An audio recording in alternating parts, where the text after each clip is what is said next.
بسم اللہ الرحمن الرحیم۔ السلام علیکم ورحمۃ اللہ وبرکاتہ۔ امید کرتے ہیں کہ آپ تمام بھائی خیر و عافیت سے ہوں گے۔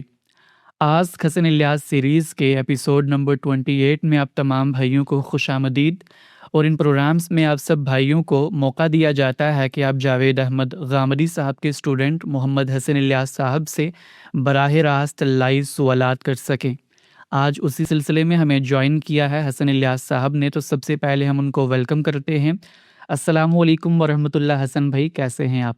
وعلیکم السلام جناب، اللہ کا شکر، آپ تمام لوگوں کی دعائیں۔ بہت شکریہ حسن بھائی ہمیں جوائن کرنے کے لیے، جزاک اللہ خیرہ۔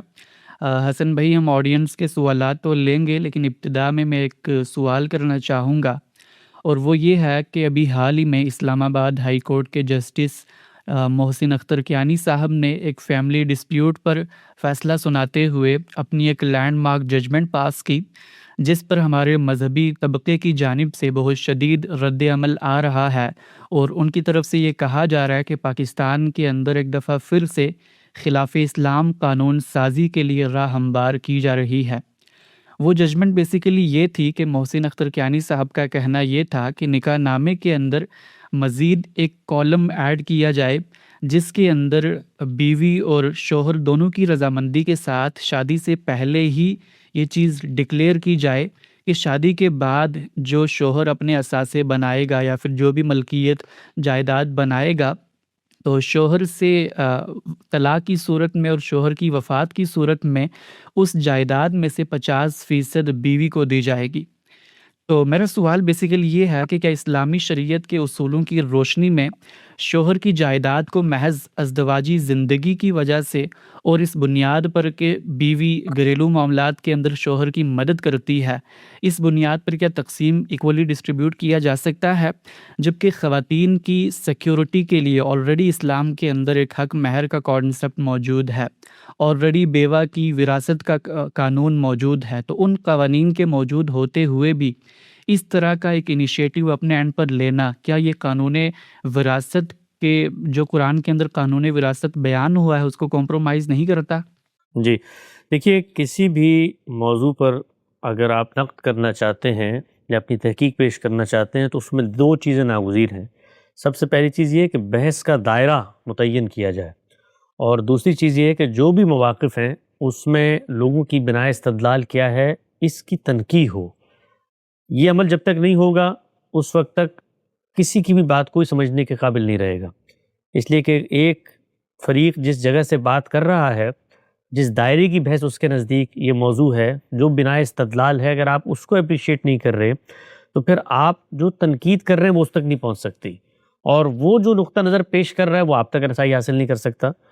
تو میں یہ چاہتا ہوں کہ بہت مختصر انداز میں سب سے پہلے اس بحث کا دائرہ اور اس کی بنائے استدلال کو طالبانہ طور پر ہم سمجھ لیں۔ سب سے پہلی چیز یہ ہے کہ جب یہ بحث کی جاتی ہے کہ ہمارے ہاں شادی کے بعد ریاست کو کیا حق ہے کہ اس طرح کے معاملات میں مداخلت کرے، تو پہلا سوال یہ اٹھتا ہے کہ ریاست کے حقوق کا دائرہ کیا ہے، اور دوسری چیز یہ ہے کہ جب اللہ کی شریعت نے یہ فیصلہ کر دیا ہے کہ میاں بیوی کے معاملے میں جب طلاق ہو یا شوہر کی وفات ہو تو وراثت کے حصے کیسے تقسیم ہوں گے، وہاں پہ اللہ نے باقاعدہ ترکہ مقرر کر دیا ہے، تو اس کے بعد اس موضوع پر کلام کی گنجائش اگر کہیں سے رہ گئی ہے تو وہ ہے کیا؟ یعنی دوسرا فریق کیا شریعت اسلامی کو نہیں مانتا، کیا وراثت کی اس تقسیم کو نہیں مانتا، کیا وہ اللہ تعالیٰ کے قانون کو نہیں مانتا، کیا وہ یہ کہہ رہا ہے، یا اس کی بحث اس سے مختلف ہے، آگے کی بحث ہے؟ تو اگر وہ آگے کی ہے تو پھر اس سے اس پر گفتگو نہیں ہوگی کہ تم اللہ کی شریعت میں تبدیلی کر رہے ہو یا اللہ کے قانون کو نہیں مان رہے۔ ایک اور چیز جو بطور تمہید ہمیں سمجھنی چاہیے کہ اللہ تعالیٰ نے جب وراثت کے حصے مقرر کیے ہیں تو وہ حصے اٹل ہیں، وہ قیامت تک ہیں، ان کے اندر ذرہ برابر کوئی شخص تبدیلی کرنے کا اختیار ہی نہیں رکھتا۔ اور یہ بات صرف ہم اس معاملے میں نہیں کہتے، ان معاملات میں بھی کہتے ہیں جہاں پر ہمارے علم نے باقاعدہ ان حصوں میں تبدیلی کا اختیار اپنے ہاتھ میں لے لیا ہے۔ یعنی اگر آپ اول کا مسئلہ دیکھیں تو اس کے اندر یہی ہوا ہے کہ قرآن نے جو متعین حصے بیان کیے ہوئے ہیں اس کے اندر بعض روایات کی بنیاد پر تبدیلی کر دی گئی ہے، صحابہ کے آثار کی بنیاد پر، تو وہاں پر بھی ہم یہی بحث کرتے ہیں کہ قرآن مجید کے حصوں کو چھیڑنے کی کسی کو اجازت نہیں ہے۔ یہ اللہ تعالیٰ نے بتا دیا ہے کہ لا تدرون ایہم اقرب لکم نفعا، تم نہیں جانتے تھے کہ بلحاظ منفعت کون تم سے قریب تر ہے۔ یہ حصے اللہ نے اسی لیے مقرر کر دیے ہیں، ان حصوں میں کوئی تبدیلی تا قیامت نہیں ہو سکتی، یہ طے شدہ بات ہے۔ بیوی کا متعین حصہ ہے، بیوی مرتی ہے تو شوہر کا متعین حصہ ہے، اولاد کا متعین حصہ ہے، اولاد نہیں ہے تو بہن بھائیوں کی طرف جائے گا، ماں باپ کا متعین حصہ ہے۔ تو یہاں سے بحث کا آغاز کرتے ہیں کہ ہمارے نزدیک شریعت نے جو وراثت کے حصے مقرر کیے ہیں ان میں ادنا تبدیلی گوارا نہیں کی جا سکتی۔ اگر یہ کوئی تبدیلی کرتا ہے تو یہ حدود اللہ کو توڑنے کے مترادف ہے۔ مثال کے طور پہ اگر کہیں پہ قانون بنتا ہے، ہم تو یہاں امریکہ میں رہتے ہوئے اس چیز کی منادی کرتے ہیں کہ ہر مسلمان کو یہ چاہیے ہے کہ وہ باقاعدہ وصیت کرے شریعت کے مطابق اپنے حصوں کی تقسیم کی، اس لیے کہ اگر وہ نہیں کرے گا تو یہاں پر اسٹیٹ لاء موجود ہے انہیریٹنس کی تقسیم کا، جو کہ میرے تصور شریعت سے مختلف ہے۔ جو کچھ اللہ نے مجھے بتایا اس میں والدین کا حصہ ہے، بچوں کا ہے، اولاد کا ہے، اس سے مختلف ہے۔ تو لازم ہے مغربی ممالک میں یا جہاں کہیں بھی مسلمانوں کا قانون رائج نہیں، وہاں پر وہ شریعت کے مطابق وصیت کریں تاکہ ان کے مرنے کے بعد اللہ تعالیٰ کی حدود کے مطابق ان کی انہیریٹنس تقسیم کریں۔ اس لیے میں نے کہا وصیت کریں کیونکہ ان ملکوں میں بھی یہ قانون رائج ہے کہ اگر آپ نے کوئی وصیت کی ہے تو اس پر پہلے عمل درآمد کیا جائے گا۔ تو اللہ کی وصیت ہے، یہ اللہ نے حصوں کا فیصلہ کر دیا، کوئی اس میں ترمیم، تغیر، تبدیلی کا سوچ بھی نہیں سکتا، اور اگر کوئی شخص سوچتا ہے تو وہ اللہ کی شریعت میں مداخلت کرتا ہے، حدود اللہ کی منافی کرتا ہے۔ اب اگلی بات یہ ہے کہ ریاست اس معاملے میں کہاں سے داخل ہو رہی ہے۔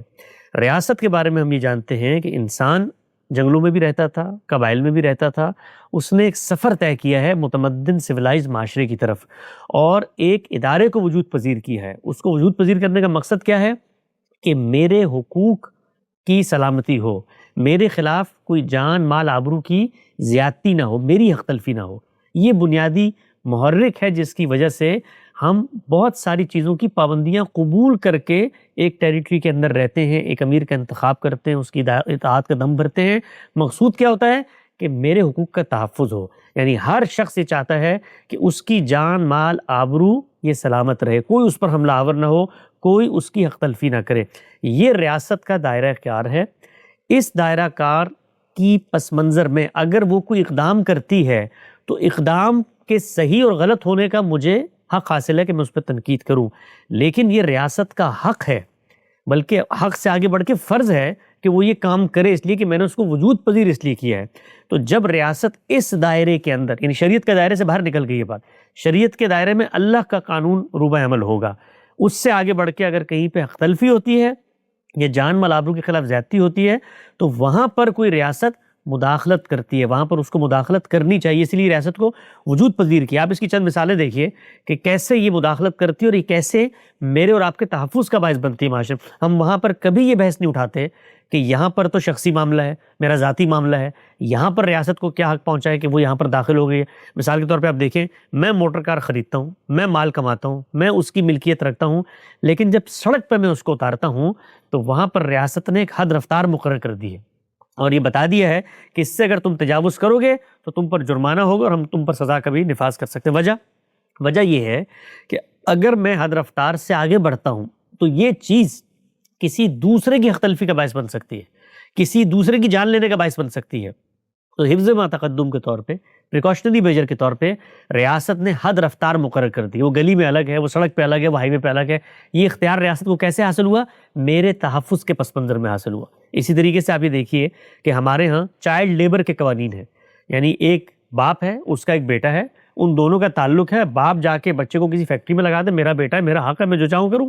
ریاست وہاں پر آگے بڑھتی ہے اور وہ یہ کہتی ہے کہ نہیں، یہ بچہ آپ کا ہے لیکن یہ اس ریاست کا بھی شہری ہے، اس ریاست کا بھی حصہ ہے، لہٰذا معاشرے کے اندر اگر کوئی تعدی کسی ایک فریق کے خلاف ہوگی تو ریاست اس کی طرف سے ایک طریقے سے مدافعت کی جگہ پر کھڑے ہو کے اس کا تحفظ کرے گی۔ تو ہمارے چائلڈ لیبر کے قوانین ہیں جن کے اندر یہ بتایا گیا ہے کہ کم سے کم عمر اتنی ہونی چاہیے جس کے اندر آپ کسی بچے کو مزدوری پر لگا سکتے ہیں۔ اور آگے بڑھیں، میرا گھر ہوتا ہے، میری ملکیت ہوتا ہے، میں اس کے اندر جو چاہے معاملات کروں، لوگوں کے ساتھ کرایہ داری کے معاملات کروں، لوگوں کو رکھوں نکالوں، لیکن جو شخص وہاں پہ رہنے آیا ہے اس کے بھی کوئی حقوق ہیں کہ نہیں ہیں؟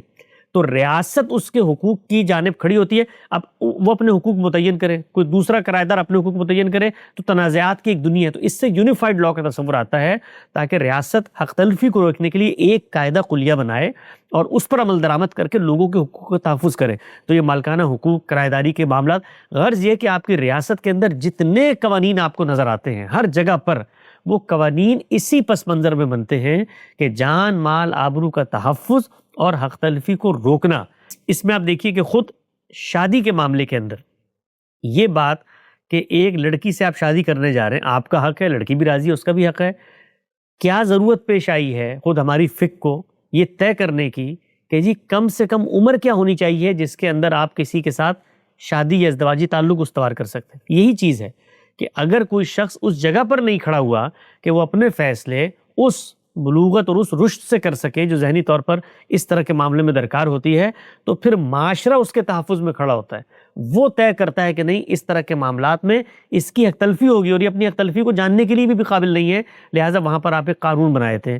اسی طریقے سے آپ اسلامی ممالک کے اندر دیکھیے بہت سارے ملکوں میں یہ قانون تک رائج ہے کہ جب آپ شادی کرنا چاہتے ہیں تو اس سے پہلے لازم کر دیا گیا کہ آپ کے کچھ میڈیکل ٹیسٹ ہوں. یہی وجہ کیا ہے؟ اس کی وجہ بھی یہی ہے کہ جب آپ کا ایک رشتہ جڑے گا تو اس رشتے کے اندر کل بیماریاں پیدا ہو سکتی ہیں, جو اولاد پیدا ہوگی وہ معذور ہو سکتی ہے, تو اس نے معاشرے کا حصہ بننا ہے. تو ہم ان چیزوں کو روکیں جو معاشرے میں فساد کا باعث بنے, خرابی کا باعث بنے, کسی کی جان مال آبرو کے خلاف زیادتی کا باعث بنے, حق تلفی کا باعث بنے. یہ پس منظر ہے جس میں ریاست کا استقرار حق وقوع پذیر ہوتا ہے کہ وہ آگے بڑھ کر کسی معاملے میں کوئی رائے دے, کوئی قانون سازی کرے. تو یہاں پر بھی آپ دیکھیے کہ یہ جو نکاح و طلاق کا معاملہ ہے یہ بھی صرف کسی کا ذاتی معاملہ نہیں ہوتا. اگر یہ ذاتی معاملہ ہوتا تو اللہ تعالیٰ کو اور اللہ کی شریعت میں یہ کہنے کی کوئی ضرورت نہیں تھی کہ آپ گھر کے اندر بیٹھ کے خفیہ طور پہ دو لوگ اپنے کنسنٹ سے طے کر لیں اور یہی آپ کا نکاح. اور اس طرح نہیں, نکاح کے لیے یہ شرط ہے کہ آپ نے معاشرے میں اس کا اعلان کرنا ہے. کیوں کرنا ہے؟ اس لیے کہ نکاح صرف ذاتی بندھن میں دو لوگوں کا آمادہ ہونے کا نام نہیں ہے, بلکہ وہ ایک سماجی ادارے کی تشکیل ہے. اس کے ذریعے سے اولاد پیدا ہونی ہے, اس اولاد کا ایک سلسلہ چلنا ہے, اس میں معاشرے کا حصہ بننا ہے, سب لوگوں نے یہی کام کرنا ہے. تو دونوں حیثیتیں اس کی ہوتی ہیں. یہی وجہ آپ دیکھیے کہ جب آپ نکاح کر رہے ہوتے ہیں تو شریعت نے حق مہر مقرر کر دیا ہے. کیوں مقرر کیا ہے؟ اس لیے کہ آپ اس کی کفالت, اس کی محافظت, اس کی حفاظت کی ذمہ داری لے رہے ہیں.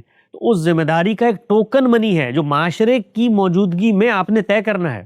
یہ آپ نے خفیہ طور پہ کہیں کان میں نہیں بتانا کہ میں نے یہ مہر, معاشرے کے سامنے طے کرنا ہے, اعلان کرنا ہے کہ میں اس کی محافظت کی ذمہ داری لے رہا ہوں اور یہ اس کی ایک علامت ہے جو ٹوکن کے طور پہ میں اس کے حوالے کر رہا ہوں. تو یہ ٹوکن مثال کے طور پہ جب حوالے کیا جاتا ہے اور طلاق ہو جائے تو عورتیں کہاں جاتی ہیں اپنے اس ٹوکن کی وصولی کے لیے؟ اگر مہر نہ ادا کی ہو, عدالتوں کے پاس جاتی ہیں, معاشرے کے پاس جاتی ہیں. ان سے کہتی ہیں کہ بھائی یہ شخص یا کوئی شخص یہ ذمہ داری لے اور ذمہ داری پوری نہ کرے. تو کہاں جاتے ہیں لوگ؟ معاشرے کے پاس جاتے ہیں. معاشرے نے پہلے زمانے کے اندر یہ جتنے معاملات تھے معاشرتی طور پہ طے ہوتے تھے. معاشرے نے اپنے نمائندوں کا انتخاب کر کے ایک مقننہ, ایک عدلیہ, اسی طریقے سے محکمے, بیوروکریسی نظام بنا دیا ہے. وہ نظام اب چیزوں کا فیصلہ کرتا ہے, وہ معاشرے کی نمائندگی کرتا ہے, اسی کو ہم نظم اجتماعی سے تعبیر کرتے ہیں. تو یہ ریاست کا دائرہ ہے جہاں سے وہ داخل ہوتی ہے اس معاملے میں. تو اگر ریاست اس جگہ سے داخل ہو کر کوئی رائے دیتی ہے تو اس کا استقرار حق ہے. یہ بحث ختم ہو گئی اب کہ وہ شریعت میں مداخلت کر رہی ہے. نہیں, شریعت میں کوئی تبدیلی نہیں, وہ جان مال آبرو اور حق تلفی کو روکنے کے لیے کام کر رہی ہے, اقدامات کر رہی ہے. دوسری بحث کہ کیا وہ اس معاملے میں داخل ہوتی ہے تو یہ ذاتی معاملات میں مداخلت ہے, تو یہ بحث بھی ختم ہو گئی کہ نہیں, ذاتی معاملات میں کوئی مداخلت نہیں ہے. یہ حق تلفی کو روکنے کے لیے اس کی ذمہ داری ہے. وہ اگر یہ نہیں کرے گی تو پھر وہ اپنی ذمہ داری کو پورا نہیں کر رہی. تو اب اگلی چیز جو صرف رہ جاتی ہے وہ یہ کہ اس معاملے میں ریاست جو قانون سازی کرے, جو تجویز دے, اس تجویز پہ روئے زمین پہ بیٹھے ہر شخص کو تنقید کا حق حاصل ہے. اس لیے کہ وہ اطلاق کے اندر ریاست کی ایک رائے ہے. وہ پوری پارلیمنٹ, یہاں تک کہ پورا ملک 99.99% ریفرینڈم سے بھی ایک قانون بنا لیں اس باب کے اندر, تب بھی ایک بندہ ہو اس کو بھی اختلاف کا حق ہے. وہ نہ اللہ کی شریعت سے اختلاف ہے, نہ ریاست کے نظم سے اختلاف ہے, نہ اس کی اتھارٹی سے, اس کی رائے سے اختلاف ہے. تو اس معاملے میں اگر ریاست کوئی قانون سازی کرتی ہے تو اس سے ہر ایک کو اختلاف کا حق موجود ہے. وہ اس چیز کو اپنے معاشرتی عرف, نارمز, تقاضے, حکمت, ضرورت, جس چیز کے تحت سمجھتے ہیں اس کو پھر ڈیبیٹ میں لے کے جائیں. اس کو بحث میں لے کر جائیں، اس پر بحث کریں اور بتائیں کہ ہمارے معاشرے کی ڈائنامکس کیا ہیں، ہمارے معاشرے کے تقاضے کیا ہیں، اس کے مطابق یہ کام اس طریقے سے نہیں ہونا چاہیے، حق تلفی کو روکنا ہے تو اس کے متبادل قوانین موجود، یہ ساری بحثوں کی گنجائش موجود ہے، ہر شخص کرنے کا حق رکھتا ہے۔ میں نے جو اس باب میں تجویز پیش کی جب یہ ججمنٹ میرے سامنے آئی، وہ تجویز ہے جو مغربی معاشروں کے اندر اس باب میں ریاست نے کچھ ڈیولپمنٹ کی ہے۔ ہمارے ہاں چونکہ بالعموم مغربی معاشرے میں اگر کوئی چیز رائج ہے اس کو پیش کیا جائے یا اس کا حوالہ دیا جائے تو مسلمانوں کی عمومی نفسیات چونکہ مغرب کی نفرت میں مبتلا ہے اور ہماری مذہبی انٹیلیجنشیا نے ان کے اندر اس کو اتنا راسخ کر دیا ہے کہ کوئی بھی ڈیبیٹ اب میرٹ پہ سننے کے لیے لوگ آمادہ نہیں ہوتے، وہ فوراً سے ادنیٰ مماثلتیں تلاش کرتے ہیں اور لوگوں کی نیت محرکات پر حملہ آور ہوتے ہیں اور ان کو کہتے ہیں مغرب کے ایجنٹ ہیں، یہ مغرب نواز ہیں، فلاں ہیں، تو اس کی وجہ سے ڈیبیٹ آگے نہیں بڑھ پاتی۔ میرٹ پر اگر ہم گفتگو کریں تو مغرب میں بھی جو کچھ رائے تھا اس پہ بھی تنقید کا حق ہے، لیکن اس کو میرٹ پہ سمجھا جائے گا، نہ کہ صرف اس میں کہ وہ چیز مغرب سے آئی ہے۔ تو اگر صرف مغرب سے آئی ہوئی چیز پہ لوگوں کو اختلاف ہے تو پھر مغرب کی ہر چیز سے اپنی نفرت کا اظہار کریں۔ آخر وہاں بھی تو پک اینڈ چوز کرتے ہیں نا، فیس بک بھی استعمال کرتے ہیں، مغربی ٹیکنالوجی سے بھی استفادہ حاصل کرتے ہیں۔ مغرب کی تہذیبی روایت کے اندر بہت سارے فسادات موجود ہیں، ہم خود اس پہ تنقید کرتے ہیں۔ ہمارے استاد مکرم جناب جاوید احمد غامدی کا ایک مضمون ہے اسی مغربی تہذیب کے عنوان سے، اس میں انہوں نے پن پوائنٹ لسٹ کر کے چیزیں بتائی ہیں کہ بھائی اس تہذیب میں اور مسلمان جس دین کو مانتے ہیں جب اس پہ عمل پیرا ہوں گے اس سے جو معاشرت پیدا ہوگی، اس سے جو تہذیب پیدا ہوگی، اس میں کیا اختلاف ہے۔ تو ہم یہ بتاتے ہیں کہ حفظ فروج کے معاملے میں مغرب سے ہمارا اختلاف ہے، حفظ مراتب کے معاملے میں مغرب سے ہمارا اختلاف ہے، امر بالمعروف و نہی عن المنکر کے بارے میں مغرب سے ہمارا، تو اختلاف اپنی جگہ پہ ہوتا ہے۔ لیکن کوئی چیز اگر کسی قانونی پس منظر میں، معاشرتی پس منظر میں ڈیولپ ہوئی ہے، اس کو پیش کیا جاتا ہے تو اس کا جائزہ لینا چاہیے ہمیں۔ آخر اس وقت ہمارے ملکوں کے اندر یہ جو ملوکیت کا دور ختم ہوا اور یہ جمہوریت کا پودا لگا، یہ کہاں سے پیدا ہوئی؟ مغرب سے پیدا ہوئی نا۔ آج بھی آپ ملک میں بیٹھے ہوئے، وزیر اعظم ہے، صدر الیکشن ہے، یہ ساری سوشل سائنسز کی ڈیولپمنٹ یہاں ہوئی، یہاں کو ہم نے وہاں اپنایا، اس کے نتیجے میں معاشرہ آگے بڑھا۔ تو اس طرح کی چیزوں کو میرٹ پہ دیکھنا چاہیے۔ اب یہاں پر جو چیز موجود ہے وہ کیا ہے؟ وہ یہ ہے کہ جب آپ شادی کرتے ہیں تو شادی کرتے وقت آپ نے یہ فیصلہ کرنا ہے کہ آپ جس شخص کو اپنے پاس لے کر آ رہے ہیں وہ آپ کا رفیق حیات ہے، وہ آپ کا شریک سفر ہے، اس نے اب خاندان کی ذمہ داریاں اٹھانی ہیں، اس نے آپ کو معاشی طور پر فراغت دینی ہے کہ وہ گھر کے معاملات کو دیکھے اور آپ باہر کے معاملات کو دیکھیں، یا وہ خود اس معاشی عمل کا حصہ بن رہا ہے جو دنیا کے اندر ڈیولپمنٹس ہوئی ہیں۔ اس پس منظر میں اگر کوئی عورت میرے گھر پہ آتی ہے اور گھر پہ آنے کے بعد وہ 5 سال 10 سال 20 سال گزارتی ہے اور اس کے بعد صورتحال یہ بنتی ہے کہ نباہ نہیں ہو رہا، طلاق کا وقت آ گیا ہے یا شوہر کی وفات ہو گئی ہے، تو کیا یہ چیز کہ جیسے ہی شوہر کی وفات ہو اور ایک شخص کا ایک اتنا لمبا عرصہ آپ کے ساتھ گزر چکا ہو جس میں آپ نے چیزیں خریدی ہوں، پراپرٹیز بنائی ہوں، اثاثے بنائے ہوں، آپ لوگوں نے دونوں نے مل کے کیریئر میں ترقی حاصل کی ہو، اس سے ایک دنیا بنی ہو، اور یہ دنیا ہر شخص جانتا ہے کہ جب ایک رشتے میں دونوں لوگ بنتے ہیں تو دونوں کی کنٹریبیوشن سے بنتی ہے۔ وہ کنٹریبیوشن ایک کی معاشی ہو تو دوسرے کی نفسیاتی ہوتی ہے، دوسرے کی اور 10 پہلوؤں سے ہوتی ہے کہ وہ بچوں کو سنبھال رہی ہے، وہ آپ کے گھر در کے معاملات دیکھ رہی ہے۔ تو اگر یہ صورتحال ہے اور اس میں خاتمہ ہو جاتا ہے تو اس خاتمے کی صورت میں کیا اس کو جو کچھ شادی کے بعد بنا ہے اس سے یکسر محروم کر دینا چاہیے؟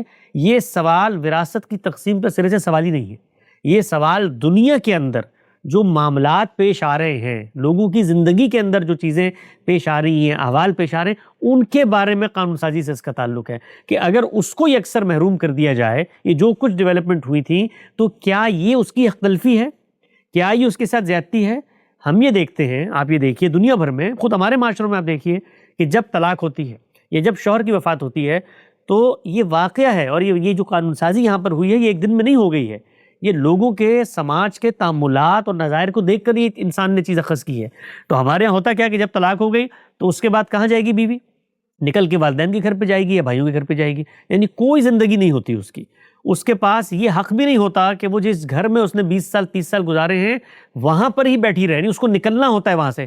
کیوں نکلنا ہوتا ہے؟ وہ گھر اس نے بنایا ہے، اس گھر میں اس کا خون پسینہ شامل ہوتا ہے، تو اگر اس کو بے آسرا بے یار و مددگار چھوڑ دیا جاتا ہے تو کیا ریاست کا یہ حق نہیں بنتا کہ وہ اپنے ایک شہری اس ریاست کے اندر موجود ایک سماجی ادارے اور ایک فریق کی جانب کھڑے ہو کر یہ گفتگو کرے کہ اس کی حق تلفی نہیں ہونی چاہیے ہے، اس کے خلاف زیادتی نہیں ہونی چاہیے، چنانچہ انصاف سے معاملات کو دیکھے اور کہے کہ جو جب سے یہ آئی ہے جو مشترکہ طور پر دونوں کی باہمی مداخلت سے کچھ ڈیولپمنٹس ہوئی ہیں اس کے اندر ایک جائز معقول حصہ اس کو دینا چاہیے۔ اس میں نصف کی بات 50% یہ سب اطلاقی باتیں ہیں۔ خود یہاں امریکہ میں جو قوانین رائج ہیں وہ اسٹیٹ کے لحاظ سے مختلف ہیں، کہیں پہ نصف کی بات کی جاتی ہے، کہیں پہ عدالت طے کرتی ہے اثاثوں کو دیکھ کر کہ اثاثے کس نے کیسے بنائے، وہ سب چیزیں سرکمسٹانسز طے کرتے ہیں۔ لیکن اگر یہ کوئی ریاست کام کرتی ہے تو یہ کام اصل میں اپنے شہری اور ایک فریق کی تحفظ کے لیے ہوتا ہے، اور اس کا اس کو حق ہے، اس کا شریعت میں مداخلت سے کوئی تعلق نہیں ہے۔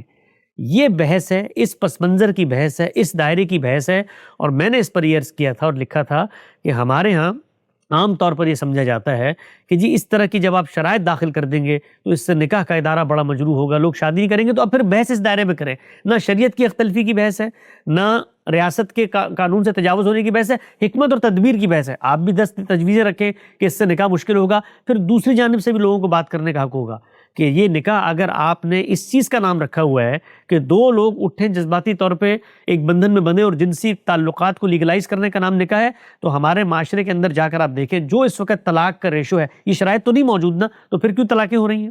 پھر کیوں خاندان کا ادارہ عدم استحکام کا شکار ہے؟ اچھا، اس کے پس منظر میں کہا جاتا ہے کہ اس قانون کی وجہ سے آپ دیکھیں مغرب کے اندر خاندان کا ادارہ تباہ ہو گیا ہے۔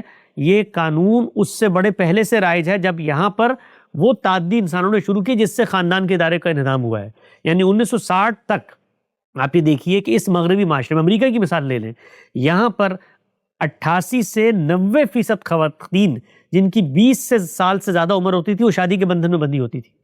یعنی مسیحیت کے ہاں اس کا کوئی تصور ہی نہیں تھا کہ آپ شادی سے پہلے اس طرح سے گرل فرینڈ اور بوائے فرینڈ بن کے رہ سکتے، کوئی تصور نہیں تھا۔ اور یہ 1960 تک اس معاشرے کے اندر یہ چیز رائج تھی کہ 90% خواتین جو 1940 میں پیدا ہوئی، 1960 میں 20 سال کی ہوئی، وہ شادی کے بندھن میں بن چکی تھی۔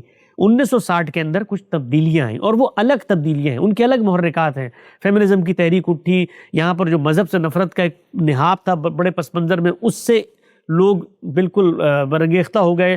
اس کے بعد وہ دوائیاں ایجاد ہوئی جو مانع تولید ہوتی ہیں، جن کے نتیجے میں آپ کے ہاں حمل نہیں ٹھہرتا، ان کی ایجاد ہو گئی۔ تو 10 اور سماجی وجوہات ہیں جس کی وجہ سے گرل فرینڈ اور بوائے فرینڈ کا تصور یہاں پر پیدا ہوا، لیکن ابھی بھی یہاں پر خاندان موجود ہیں، ہزاروں لاکھوں کروڑوں کی تعداد میں لوگ یہاں پہ رہتے ہیں۔ مغربی معاشرے کی جو تصویر ہمیں عام طور پہ دکھائی جاتی ہے فلموں سے اور ڈراموں سے، اور اس طرح سے مذہبی لوگ جو ایک تھوڑی کہانی سازی کرتے ہیں، اس سے بالکل مختلف ہے۔ آپ یہاں پر آئیے، میں جس علاقے میں رہتا ہوں یہ پورا کا پورا ٹیکسس اسٹیٹ ہے، کوئی تصور نہیں ہے، یعنی یہاں پر گالی سمجھا جاتا ہے اس طرح کی چیز کو۔ خاندان آباد ہیں، ان کے یہاں بچے ہوتے ہیں، رشتوں کا تقدس ہے، لوگ چرچ جاتے ہیں، اپنے خدا سے ان کے تعلق کا اظہار کرتے ہیں، اور یہاں پر وہ قوانین رائج ہیں۔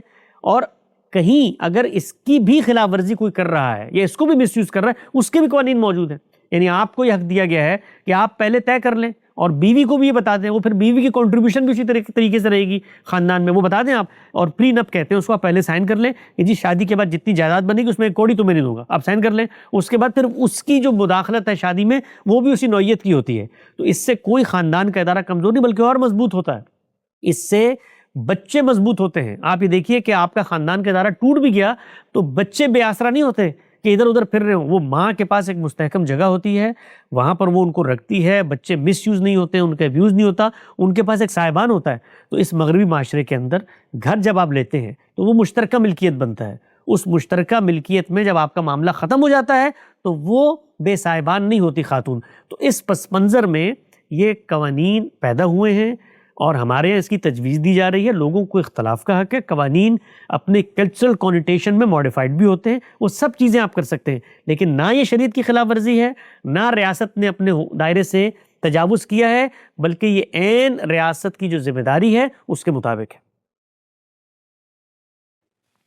جی، بہت شکریہ حسن بھائی، بہت تفصیل کے ساتھ آپ نے بتایا کہ شرعی پہلو سے اس قانون سازی یا پھر اس ججمنٹ کی کیا حیثیت ہے، اور اخلاقی پہلو سے اگر کچھ اعتراضات بھی ہیں مخالفین کے تو وہ بڑے ادب کے ساتھ اس کا اظہار کر سکتے ہیں۔ آخر میں ایک چیز کنفرم کرنا چاہتا ہوں کہ یہ پورا کا پورا جو ایک تصور ہے یا پھر جو ججمنٹ ہے، کیا اس کو ہم شریعت کا جو وصیت والا باب ہے قانون وراثت کے اندر، اس کے اندر کیٹیگرائز کر ہم کو یہ حق دیتی ہے کہ ہم اپنی جو بھی جائیداد ہے اس کو میکسیمم 50% تک جو ہے وہ ہم وصیت اس کی کر سکتے ہیں۔ وصیت کا اس سے کوئی تعلق ہی نہیں ہے، یہ زندگی کے اندر مال دینا ہے۔ وصیت کا تو معاملہ ہوتا ہے کہ آپ مرنے کے بعد اپنے ترکے کے بارے میں پہلے طے کر رہے ہیں، تو اس کے اندر کوئی ایڈجسٹمنٹ نہیں کرنے کی ضرورت. یہ تو زندگی میں جو مال پیدا ہو رہا ہے اس کے بارے میں طے کر دیا گیا کہ وہ مشترکہ ملکیت ہے، تو اس کا نہ وصیت سے تعلق ہے نہ وراثت سے تعلق ہے. یہ زندگی میں میرا مثال کے طور پہ اگر کوئی میرا مال ہے میں دنیا میں اٹھا کر کسی کو دیتا ہوں تو وہاں نہ قانون وراثت آتا نہ وصیت آتی ہے. یہ تو ایک مال جو میں اور وہ مل کے بنا رہے ہیں ان کے بارے میں ریاست یہ تجویز کر رہی ہے کہ جب تم مل کے بناتے ہو اور یہ رفاقت کے نتیجے کے بعد میں بنتا ہے تو اس میں پھر مالکانہ حقوق منصفانہ طور پہ دونوں میں تقسیم ہونے چاہیے. جی بہت شکریہ حسن بھائی. حسن بھائی اور اب ہم چلتے ہیں آڈینس کے سوالات کی طرف. سب سے پہلے ہمیں یہاں پر جوائن کیا ہے محمد مہد صاحب نے، تو وہ اپنا مائک انمیوٹ کر کے حسن بھائی سے سوال کر سکتے ہیں. السلام علیکم. وعلیکم السلام. وعلیکم السلام. جی میرا سوال یہ ہے کہ آج کل کی صورتحال ہم دیکھتے ہیں تو ہمیں پتہ چلتا ہے کہ مشرقی وسطیٰ میں امریکوں کو بیسز دی ہوئی ہیں ہم نے، اور وہ جو پہلا حملہ کرتا ہے وہ کرتا ہے اسکول کے بچوں پہ ہی کرتا ہے. تو اب شروع میں تو انہوں نے سارے عرب ممالک نے کہا تھا کہ ہم لوگ ان کو نہیں اجازت دے رہے اس سارے بیسز یوز کرنے کی، لیکن ابھی ہم حالیہ بیان میں دیکھتے ہیں کہ صدر ٹرمپ نے خود کہا ہے کہ انہوں نے کہ ہمارا سارے مشرقی وسطیٰ کے ملک نے ہماری بہت مدد کی ہے، جبکہ جو نیٹو کے ممالک تھے انہوں نے ہماری یعنی کہ ان سے بہت ناخوش ہے وہ. تو یہ سارا جو تاثر پیش کیا جاتا ہے کہ سعودی عرب کی جانب سے کہ ہم تو حرمین خادمان حرمین شریفین ہیں، تو کیا یہ سب ان کو استثناء دے دیتا ہے کہ ان ساری چیزوں سے، ان سب معاملات سے؟ تو اس کے بارے میں آپ کا کیا خیال؟ آپ اپنا خیال بتائیے، میں استفادہ کرتا ہوں آپ سے. میں نے تو اس موضوع پہ بہت خیالات بتائے. آپ کے خیال میں یہ جتنے ممالک ہیں ان کے ہاں یہ جو بیسز بنی ہیں یہ کیسے بنی ہیں، کیوں بنی ہیں، اور ان سب کو کیا چاہیے کہ یہ وہاں سے سب ممالک نکلیں اور کیا کریں؟ یعنی آپ کے ذہن میں کیا تصویر بنتی ہے، پھر اس کا تجزیہ کرتے ہیں. دیکھیں ابھی تو ہم دیکھتے ہیں کہ جن ممالک میں جو مشرقی وسطیٰ میں نہیں تھے انہوں نے بھی اپنی بیسز استعمال کرنے کا انہوں نے منع کیا ہے کہ ہم استعمال نہیں کرنے دیں گے، جیسے اسپین کے ممالک ہو گئے. تو مجھے لگتا ہے اسی طرح کا کوئی اقدام بھی اٹھانا چاہیے، بلکہ اس سے ظاہر بڑا اقدام اٹھانا چاہیے، کیونکہ یہ لوگ تو بالکل ان کی فرسٹ ہینڈ وہ بنتی ہے، جنگ میں بھی شمولیت بنتی ہے. اور پھر اس کے بعد اور اس کے برعکس جو ابھی ہمیں سچویشن نظر آتی ہے اس کے برعکس یہ ہونا چاہیے کہ سارے ممالک کو اپنے آپس میں اتحاد بنانا چاہیے اور ان کے خلاف یوز ہونا چاہیے، جبکہ ان کی بیسز ان کو دینے پہ. جی یہ جو خواہش ہے ہمارے یہاں، اچھا ہے آپ نے اپنا نقطہ نظر پیش کیا. عام طور پہ یہی پیش کیا جاتا ہے عملی طور پہ. یہ جو ہماری خواہش ہے کہ سارے ممالک آپس میں ایک اتحاد بنائیں اور اس کے نتیجے میں ان کی ایک سیاسی وحدت ہو، ان کی ایک دفاعی یکجہتی ہو اور قوت ہو، اور اس کے نتیجے میں اس طریقے سے مغربی ممالک کو ان پر الغار کا موقع نہ ملے، تو یہ اتحاد میری آپ کی خواہش ہے. کیوں نہیں بن پاتا؟ ہمیں اس کے بارے میں غور کرنا چاہیے. یعنی یہ کیوں نہیں بن پایا آج تک، کیوں نہیں بن پاتا؟ یہ وہ چیز ہے کہ جس کے بارے میں ہم کبھی بھی اپنے ذہن کو تعصبات، جذبات، خواہشات، آرزو اور تمناؤں سے نکال کے حقیقت کی دنیا میں تجزیہ نہیں کرتے کہ یہ کیوں نہیں ہو پایا. یعنی جو خواب ہم دیکھتے ہیں کہ ہم بھی دنیا میں اسی عزت سے جو کچھ اس وقت ایران میں ہو رہا ہے اور جس طریقے سے وہاں پر بے گناہ لوگ مارے جا رہے ہیں، جیسے سول انفراسٹرکچر پہ حملہ ہو رہا ہے، اور مغربی طاقتیں ہر جائز ناجائز طریقے سے جو ان کو حق حاصل ہوتا ہے ایک جنگ کے اندر اس کے ذریعے سے الغار کر رہی ہیں، تو اس کے نتیجے میں یہ سارے معاملات کیوں نہیں ہوئے؟ یعنی کیوں نہیں پورا کا پورا یہ ریجن 57 اسلامی ممالک مل کے بیٹھ گئے؟ تو اس کا سنجیدہ دیانتدارانہ تجزیہ کرنے کی ضرورت ہے. ہم لوگ اصل میں روزمرہ کی اخبار پڑھ کے کہ فلاں جگہ پہ یہ ہوا، اس کی کسی سے مذمت کروا لیں، چیزیں اپنے تاریخی پس منظر میں وقوع پذیر ہوتی ہیں. یعنی یہ جو خواب ہم دیکھ رہے ہیں آخر پچھلے 60-70 سال سے، یہ خواب شرمندہ تعبیر نہیں ہو سکا. تو اب وقت آ گیا ہے کہ ہم مسلمان جو سنجیدہ نوجوان ہیں، طالب علم ہیں، اس کا تجزیہ کریں کہ ایسا کیوں نہیں ہو رہا. یعنی یہ نہ ہونے کی وجوہات کیا ہیں، عالم اسباب کے اندر وجوہات کیا ہیں. میں چند چیزیں پہلے بھی بہت دفعہ اس پر گزارشات پیش کی ہیں، ایک اختصار کے ساتھ پیش کر دیتا ہوں. پہلی چیز یہ ہے کہ یہ جو خواب ہم دیکھتے ہیں، جو سیاسی معاملات ہوتے ہیں دنیا کے اندر، قوموں کے معاملات ہوتے ہیں، اس کے اندر ہر قوم اپنا تحفظ چاہتی ہے. یہ جو مسلمان ممالک ہیں، اس پر گزشتہ دنوں میں نے گفتگو بھی کی تھی کہ اس دوسری جنگ عظیم کے بعد جو نئی تقسیم ہوئی ہے، ان کے ہاں جو اپنا تحفظ ہے ایک دوسرے کے ساتھ، پہلے مرحلے میں تو اس کو رفع ہونا ہے نا، شیعہ سنی مخاصمت ختم ہونی ہے، پھر یہ جو علاقائی عصبیتیں ہیں ان کو ختم ہونا ہے، پھر اس کے اندر فروعی اور گروہی تعصبات ہیں ان کے اندر ختم ہو. وہ کیسے ختم ہوتے ہیں؟ وہ تعلیم سے ختم ہوتے ہیں. تعلیم کیسے پھیلتی ہے؟ جب آپ عدم تقلید کا رویہ اپناتے ہیں. تو ایک سائیکل ہے جس کے اندر یہ معاملات آگے بڑھتے ہیں. تو پہلے مرحلے میں مسلمانوں کو اللہ نے جو کچھ دیا تھا، 57 اسلامی ممالک ہیں، ان کے پاس وسائل ہیں، ذخیرے ہیں، فوج ہے، سب کچھ ہے. تو اس میں پہلا مرحلہ یہ طے ہونا تھا کہ باہمی یکجہتی ہو. وہ نہیں ہو سکتی جب تک آپ ان دیرینہ مسائل کو حل نہیں کرتے. تو یہ جو خطہ ہے جس میں بھی آپ یہ تقاضا کر رہے ہیں کہ جی مثال کے طور پہ عرب ممالک کو اس کے خلاف سرزمین استعمال نہیں کرنی، وہ اسی سے بچنے کے لیے تو انہوں نے اڈے دیے ہوئے امریکہ کو کہ وہ سرزمین اپنا جو ایک نیریٹو تھا اس کو ایکسپورٹ کر کے عرب ممالک پہ قابض نہ ہو جائے، اس پورے ریجن کو شیعہ ریجن نہ بنا لے، وہ عراق کو لے کر وہ بحرین کی سرحدوں تک اور پھر وہاں پہ یمن. تو انہی سے تحفظ کے لیے تو انہوں نے ان کی غیروں کی مدد لی ہے کہ آؤ بیٹھو بھئی ہمارے اڈے بناؤ، ہم پیسے بھی دیتے ہیں، اس سے ہمارا تحفظ کرو. تو یہ وہ کشمکش ہے اس ریجن کی جس کے اندر یہ سارا کا سارا منظرنامہ 70 سال میں پیدا ہوا ہے. پھر عالمی طاقتیں ہیں، وہ اپنا اختیار چاہتی ہیں. یہ ممالک جب مساوی عالمی طاقتوں کے ساتھ کوئی اتحاد بنانا چاہتے ہیں تو اس کا ایک نتیجہ ان کو بھگتنا پڑتا ہے. خود ایران میں آپ دیکھیے کہ اس انقلاب سے پہلے، کیونکہ ایران پہلے دو حصوں میں تھا، ایک روس کے قبضے میں تھا، دوسرا برطانیہ کے زیر انتاب تھا، اور پھر درمیان کا حصہ تھا جو آزاد تھا. یہاں پر تیل نکلا، جب تیل نکلا تو یہ آئل رچ ریجن بن گیا. اب یہاں پر جو سیاسی حکومتیں تھیں انہوں نے کچھ مفادات کا تقاضا کیا، تو جو دوسری عالمی طاقتیں ان کو یہ محسوس ہوتا ہے کہ اگر ہم نے جگہ چھوڑی تو یہ تو پکا ہوا پھل ہے، اس کو وہاں سے روس آئے گا وہ کھا لے گا. تو انہوں نے یہاں پر اپنے اختیارات کو استعمال کیا. تو یہ طاقت کا کھیل ہوتا ہے، طاقت کی کشمکش ہوتی ہے. اس کے اندر ہم کتاب میں بیٹھ کے آئیڈیلزم کی بنیاد پر یہ لکھیں کہ سب لوگ ایک ہو جائیں اور سب ایک ہو جائیں گے تو اس کے نتیجے اچھا وہ جب ایک ہو جائیں گے تو ایک ہونے کے بعد مثال کے طور پہ ہمارے پاس کیا ہے، سائنس کے میدان میں کیا ہے، ٹیکنالوجی کے میدان میں کیا ہے کہ ہم ان کا اس درجہ مقابلہ کر سکتے ہیں. اچھا مقابلہ کرنا ہے تو کچھ اخلاقی اصولوں پر ہوگا. تو وہ اخلاقی اصول ہمارے کیا ہیں؟ یعنی کیا ہم دنیا میں لوگوں کو مانتے ہیں کہ وہ آزادی کے ساتھ رہ سکتے ہیں، وہ بھی رہیں ہم بھی رہیں؟ کیا ہم یہ تصور رکھتے ہیں یا ہم بھی ایک خلافت راشدہ اور غیر مسلموں سے حق کے طرح؟ تو یہ ساری بحثیں اتنی ڈیپ روٹڈ اور کنفیوز بحثیں ہیں کہ جب تک یہ اپنی اپنی جگہ پر حل نہیں ہوں گی اس وقت تک ہم یہ خواب دیکھیں اٹھ کے کہ آج قطر کھڑا ہو جائے، سعودی عرب کھڑا ہو جائے، امریکہ کو دینے سے انکار کر دے. وہ جو یورپی اقوام ہے انہوں نے اگر منع کیا ہے تو وہ بیٹھی بھی کہاں پر ہے؟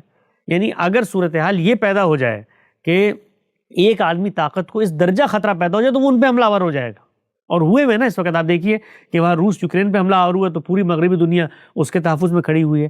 تو وہ بھی اپنے مفادات دیکھتے ہیں، تحفظات دیکھتے ہیں، ضروریات دیکھتے ہیں. جب ضرورت اس درجے کی ہوتی ہے تو وہ بھی نہیں اترتے، لیکن جب نہیں ہوتی تو آپ دیکھیے صورتحال عراق کے اندر کیا ہوا، افغانستان کے اندر کیا ہوا. آخر وہی مغربی اقوام امریکہ کے ساتھ بن کے اتری. تو ہر جگہ پہ سیاست، حقوق کا تحفظ، طاقت کی کشمکش ہے.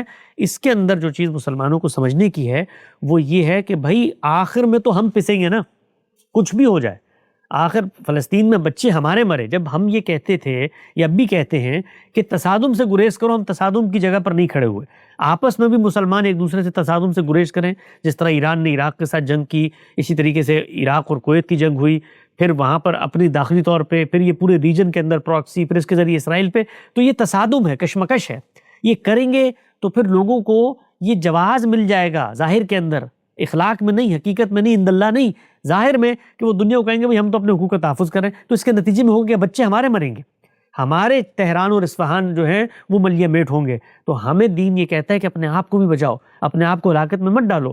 تو ہمارے ہاں جو مذہبی قیادت ہے وہ اس طرح کی چیزوں کو گلیمرائز کرتی ہے کہ ہم نے اپنے ہرمز بند کر دیا، دیکھو ہم جیت رہے ہیں. یہ اس سے کوئی فتح ہوتی ہے دنیا میں؟ ہمارے بچے، ہمارے وہ کچھ ممالک کے اندر جو انفراسٹرکچر بنے ہوئے تھے، کچھ لوگ وہاں رہتے تھے، خاندان، وہ برباد ہو رہے ہیں. تو کیا یہ وقت اپنے آپ کو پیش کرنے کا، آؤ ہمیں گاجر مولی کی طرح کاٹ دو؟ آپ دیکھیے فلسطین کے اندر بھی جو کچھ ہوا اس میں بھی اسی درد دل سے یہ بات کہی جاتی تھی کہ بھائی یہ وقت نہیں ہے لڑنے کا. آپ حملہ آور ہو کے اگلوں کے 1200-1000 بندے ماریں گے، وہ اس کو جواز بنا کر آپ کی گرد و پیش کی ریاستوں کا خاتمہ کر دیں گے. جب وہ کر رہے ہوں گے آپ جتنا چیختے رہیں کہ یہ انصاف کے خلاف ہے، حق کے خلاف ہے، یہ وحشی ہے، یہ فلاں نمکائیں، کچھ بھی نہیں ہوگا، نقصان ہمیں ہوگا. تو ہمیں نقصان ہوا. آپ دیکھیے اردن کے اندر آج حملہ آور ہو رہے ہیں. آپ یہ دیکھیے لبنان کے اندر وہ حملہ آوروں کے قبضہ، شام کا ایک بڑا رقبہ انہوں نے حاصل کر لیا، ایران میں. تو یہ ساری چیزیں جو کچھ آج بھی مذہبی ذہن اور آمادہ کر رہے ہیں ان کو کہ لڑو، جب وہ لڑیں گے تو پھر تباہی آئے گی. اور باقی یہ دنیا کے اندر جنگیں ہوتی ہیں، رک بھی جاتی ہیں، معاہدات بھی ہو جاتے ہیں، کبھی عالمی قوتیں پیچھے بھی ہٹتی ہیں، آگے بھی جاتی ہیں. اصل چیز یہ ہے کہ ہمیں یہ دیکھنا ہے ہمیں کیا حاصل ہوا.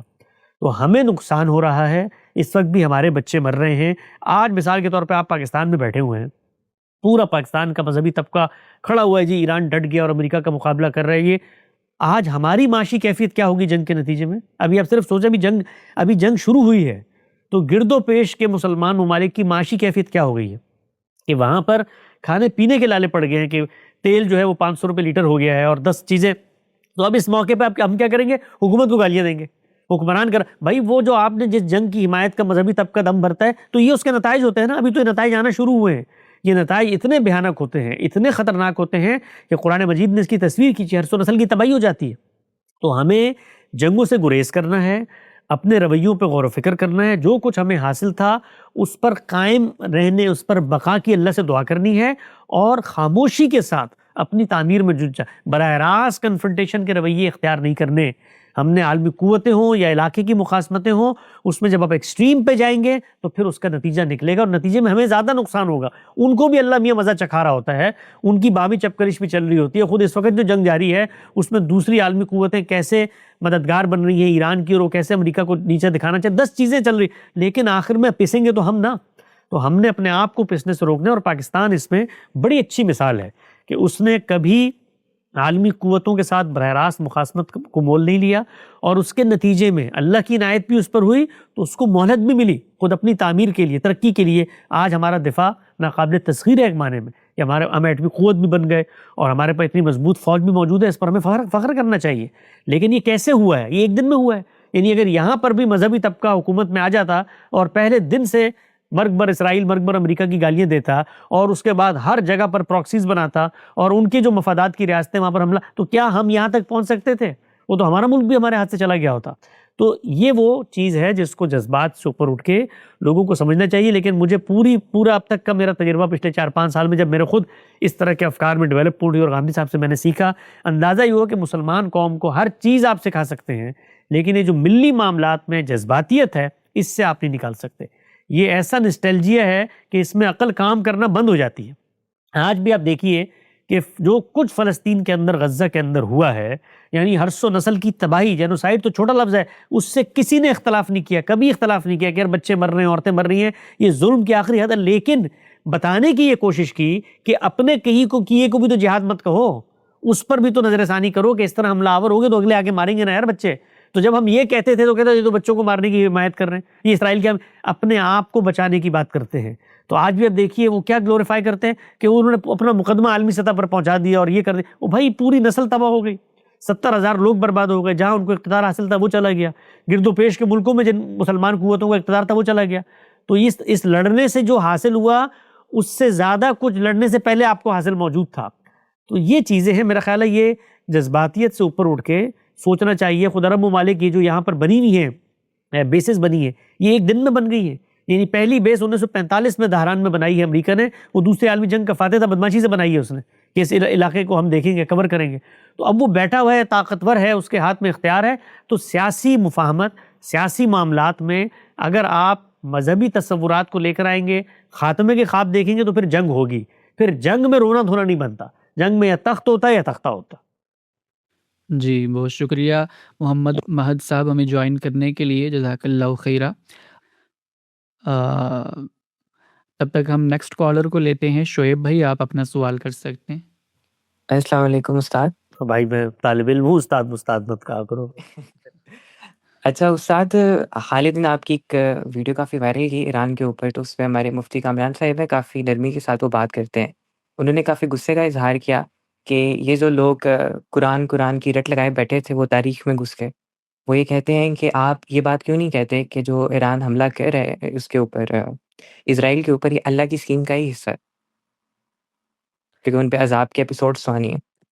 اللہ کی اسکیم پر اللہ تعالیٰ عمل درآمد کرتے ہیں، اور اللہ تعالیٰ جب عمل درآمد کرتے ہیں اپنی اسکیم پہ تو وہ اس کے معاملات ہیں، اس میں مسلمانوں کے ذریعے بھی وہ کام نہیں کرتے۔ اللہ تعالیٰ نے بنی اسرائیل پہ جو پہلا عذاب اتارا ہے، وہ عذاب ان لوگوں سے اتارا ہے جو اللہ کے دین کو ماننے والے نہیں تھے۔ اولی باسن شدید کہہ کر کہا ہے کہ یہ میرے مضبوط بندے میں نے مسلط کر دیے۔ اللہ کے قوانین قوموں کے معاملات میں کیسے روبہ عمل ہوتے ہیں، یہ قرآن مجید ہمیں بتاتا ہے، اور اسی کو غامدی صاحب نے خود بیان کیا ہے کہ یہ دونوں ایک دوسرے کے عذاب کا مزہ چکھ رہے ہیں، وہ بھی چکھ رہے ہیں، یہ بھی چکھ رہے ہیں، یہ بھی قرآن مجید کے اندر ہے۔ تو یہ چیز اللہ کی اسکیم کے تحت کیسے ہوتی ہے، وہ اللہ کا معاملہ ہے۔ اس میں آگے بڑھ کر آج کھڑا ہوں اور میں یہ کہوں کہ اللہ میرے ذریعے سے یہ کام کروا رہا ہے، تو یہ کہنے کا حق دنیا میں کسی کو نہیں ہوتا۔ ہم سے متعلق کیا چیز ہوتی ہے؟ ہم سے متعلق شریعت ہوتی ہے۔ شریعت میں اقدام کی حدود اور شرائط متعین کی ہوئی ہیں۔ وہ کیا ہیں کہ میں جان مال آبرو کے خلاف کہیں زیادتی ہو رہی ہے، کہیں پر کوئی حملہ آور ہو رہا ہے، پرسیکیوشن ہو رہی ہے، تو فتنے اور فساد کو روکنے کے خلاف آمادہ جنگ ہوں گا اس وقت جب شرائط پوری ہو جائیں گی۔ اس میں حکم اسی وقت مجھ سے متعلق ہوتا ہے جہاد کی فرضیت کا، جب اس کے حدود و شرائط پورے ہو جاتے ہیں۔ میں یہ دیکھتا ہوں میری طاقت کا توازن کیا ہے، یہ خود اللہ تعالیٰ نے قرآن مجید میں بتایا ہے، بلکہ پیغمبر کو بتایا ہے کہ جس کے ساتھ اللہ کی مائیت کا ظہور تھا اس کو بتایا ہے، اس کی قوم کو بتایا کہ فرشتے بھی تب اتریں گے جب دنیا کے اندر جو اسباب کا قاعدہ ہے اس کے مطابق طاقت کا توازن قائم ہوگا۔ بتایا بدر میں کیا تھا، بتایا سورہ انفال میں اس کے بعد کیا ہوا۔ تو اب ہم تم سے اقدام کی بات بھی نہیں کرتے۔ تو دنیا میں جب کوئی فریق اقدام کرتا ہے تو اس کے لیے لازم ہے کہ وہ شریعت کی پابندی کرے۔ اور شریعت میں اگر ایران نے اسرائیل پر حملہ کیا ہے نا ان کے مطابق، اللہ عذاب کا مزہ چکھا رہا ہے، تو حملہ کرنے کے لیے مسلمانوں کو قرآن مجید نے جو چیز بتائی ہے وہ کیا ہے؟ فساد اور پرسیکیوشن کے خلاف حملہ ہوگا۔ تو ایران نے اگر مثال کے طور پر فساد اور پرسیکیوشن کے خلاف اسرائیل پر حملہ آور ہونے کا اقدام کیا ہے اور اس چیز کا جائزہ لے کر کیا ہے کہ اس کے پاس طاقت کیا ہے، اس کی قدرت کیا ہے، صلاحیت کیا ہے، تو ہم سب دعا کرتے ہیں کہ دنیا بھر میں اگر کہیں پر کوئی فساد ہو رہا ہے تو اس کے خلاف جہاد کا بالکل حق حاصل ہے۔ وہ فساد صرف مسلمانوں کے ساتھ نہیں، وہ کسی مسیحی کے ساتھ ہو، مسلمانوں کے پاس طاقت ہو، تب بھی جہاد کا حق حاصل ہے، تب بھی ہم کریں گے۔ لیکن یہ کہنا کہ اللہ تعالیٰ نے یہود پر قرآن مجید میں عذاب کی بات کی ہوئی ہے، لہٰذا یہ عذاب ہے جو ان کے اوپر آ رہا ہے، بھائی انہوں نے اپنا اقدام کیا ہے، وہ عذاب اللہ لے کر آتا ہے۔ وہ کیسے لے کر آتا ہے؟ وہ قوموں کو لڑاتا ہے، وہ اس کے معاملات ہوتے ہیں۔ فرد جب اقدام کرتا ہے تو وہ شریعت پر عمل درآمد ہونے کے لیے اس کے اوپر لازم ہے۔ اس پہ اللہ نے ان کو کہیں نہیں کہا ایرانیوں کو کہ تمہارے ذریعے سے میں اب یہود کے اوپر عذاب نازل کروں گا۔ وہ اللہ کے قوانین، دنیا کی جو مخاصمتیں ہیں ان کے اندر غیر مرئی طور پہ قابل عمل نظر آ رہے ہوتے ہیں۔ اسی لیے ہم نے کہا کہ اقدام تو انسانوں نے کیا ہے، اپنے ایما پر کیا ہے، اور کیا بھی کیوں ہے؟ سیاسی پس منظر میں کیا ہے۔ یعنی امریکہ جو ہے اس کو ایران کو امریکہ سے کوئی اس طرح کی، امریکہ میں زیادہ آزادیاں ایران سے، یعنی ایران میں جو مذہبی پرسیکیوشن ہے مذہبی معاملات میں، جا کے ذرا سنیوں سے پوچھیں، وہاں پہ جہاں پر، وہاں عربوں سے پوچھیں جہاں پر جن کے صوبے کے اوپر قبضہ کر کے یہ پورے کا پورے تیل کے کنویں رکھے ہوئے ہیں، اس سے زیادہ آزادی ان ممالک میں ہے۔ ہم بیٹھے ہوئے ہیں، دنیا بیٹھتی ہے، آتی ہے، گفتگو کرتی ہے، 10,000 چیزیں ہوتی ہیں۔ تو اگر پرسیکیوشن ہے تو پھر تو ہر ایک کو حق حاصل ہے اٹھ کے جا کر ان کو مار دیں، تو پھر تو امریکہ کا بھی حملے کی ایک جواز پیدا ہو جاتی ہے، ہم تو پرسیکیوشن کے خلاف گئے۔ تو یہ سیاسی تنازعات ہیں۔ ایران جو ہے اس خطے کے اندر امریکی اثر و رسوخ قبول نہیں کر رہا۔ ایران نے 40 سال سے 50 سال سے ان سے لڑنے کی حامی بھری ہوئی ہے، اس کا آغاز کیا ہے وہاں پر ان کے سفارت خانے پہ جب یہ انقلاب آیا اس کے بعد سے آغاز ہے، پھر پراکسی بنائی ہے اس جگہوں کے اوپر امریکی مفادات کے پس منظر میں کہ ان کو اس کا خاتمہ کیا جائے، اسرائیل کا خاتمہ کیا جائے۔ تو یہ سارے کام اس نے کیے، یہ اللہ تعالیٰ سے پوچھ کے کیے اس نے، کہ میں اللہ تعالیٰ نے اس کو یہ کہا تھا کہ شام کے اندر بشار الاسد کی حکومت بناؤ جو لاکھوں سنیوں کا قتل کرے۔ یہ عذاب وہ وہاں پر ایران کے ذریعے سے یہود کو عذاب ہو رہا ہے اور یہاں ایران کے ذریعے سے سنیوں کو عذاب ہو رہا ہے۔ اس طرح سے نہیں دیکھا جاتا معاملات کو۔ ہمیں یہ دیکھنا ہوتا ہے کہ شریعت کیا کہتی ہے۔ شریعت میں جان لینے اور اقدام کرنے کے لیے حدود متعین کر دی گئی ہے۔ وہ اگر کوئی نہیں عمل درآمد کرتا ہے خودکشی کرتا ہے۔ اگر آپ کے پاس طاقت نہیں ہے اور آپ لڑائی کے لیے آمادہ جنگ ہو گئے ہیں تو آپ خودکشی کر رہے ہیں، اس سے روکا ہے۔ اللہ کا شریعت تو یہاں تک کہتی ہے کہ کہیں پر تم پر دین پر عمل درآمد ممکن ہو تو ہجرت کر جاؤ، ارض اللہ واسعہ، لڑائی مت کرو۔ روکا ہے اللہ تعالیٰ نے۔ 13 سال مکے میں کیوں روکا اللہ تعالیٰ نے؟ وہاں پر بھی کہتے جی عذاب آ رہا ہے ہمارے ہاتھوں سے، پہلے دن اٹھ کے مار دیتے، روکے رکھا نا، کہا کفو، ان کے ہاتھ روکو، یہ جنگ کی آگ بھڑکانا چاہتے ہیں، یہ وقت نہیں ہے۔ اور پھر اس کے بعد ہجرت ہو گئی۔ ہجرت کے بعد بھی مراحل ایسے پیش آئے کہ بڑے اہداف تھے تو کیا کہ روکو، اس وقت لڑنا نہیں ہے. صلح حدیبیہ ہوئی ہے تو صلح حدیبیہ کے موقع پہ بھی یہ حضرات کھڑے ہو کر کہتے ہیں رسول اللہ کو کہ نہیں آپ تو اللہ کے پیغمبر ہیں، آپ کے ہاتھ سے عذاب آنا نکل جائے. تو ہر چیز کا ایک وقت ہوتا ہے. خدا کے قوانین خدا اپنے طریقے سے چلا رہا ہوتا ہے. وہ تو دونوں ایک دوسرے کے عذاب کا مزہ مسلمان زیادہ چکھ رہے ہیں اس وقت. یعنی جو کچھ ہمارے ساتھ ہوا ہے پچھلے کچھ عرصے میں تو عذاب تو ہمارے اوپر آیا ہے. یعنی عذاب کی اور کون سی صورت ہوتی ہے؟ ان کے تو نہ ڈالر ختم ہوئے، ان کے تو نہ جہاز ختم ہوئے، وہ تو پھر چھاپتے ہیں پھر بنا لیتے ہیں. یعنی یہاں پر افغانستان میں 20 سال ہم پسے، عراق میں ہم پسے، ایران میں ہم پسے، شام میں ہم پسے، لبنان میں ہم پسے، لیبیا میں ہم پسے، ہر جگہ پہ ہم پس رہے ہیں. عذاب ان کے اوپر آ رہا ہے. تو کیسا عذاب ہے یہ ان کے اوپر؟ عذاب تو ہمارے اوپر آ رہا ہے. ہمارے بچے جل رہے ہیں، ہمارے گھر برباد اور تباہ ہو رہے ہیں.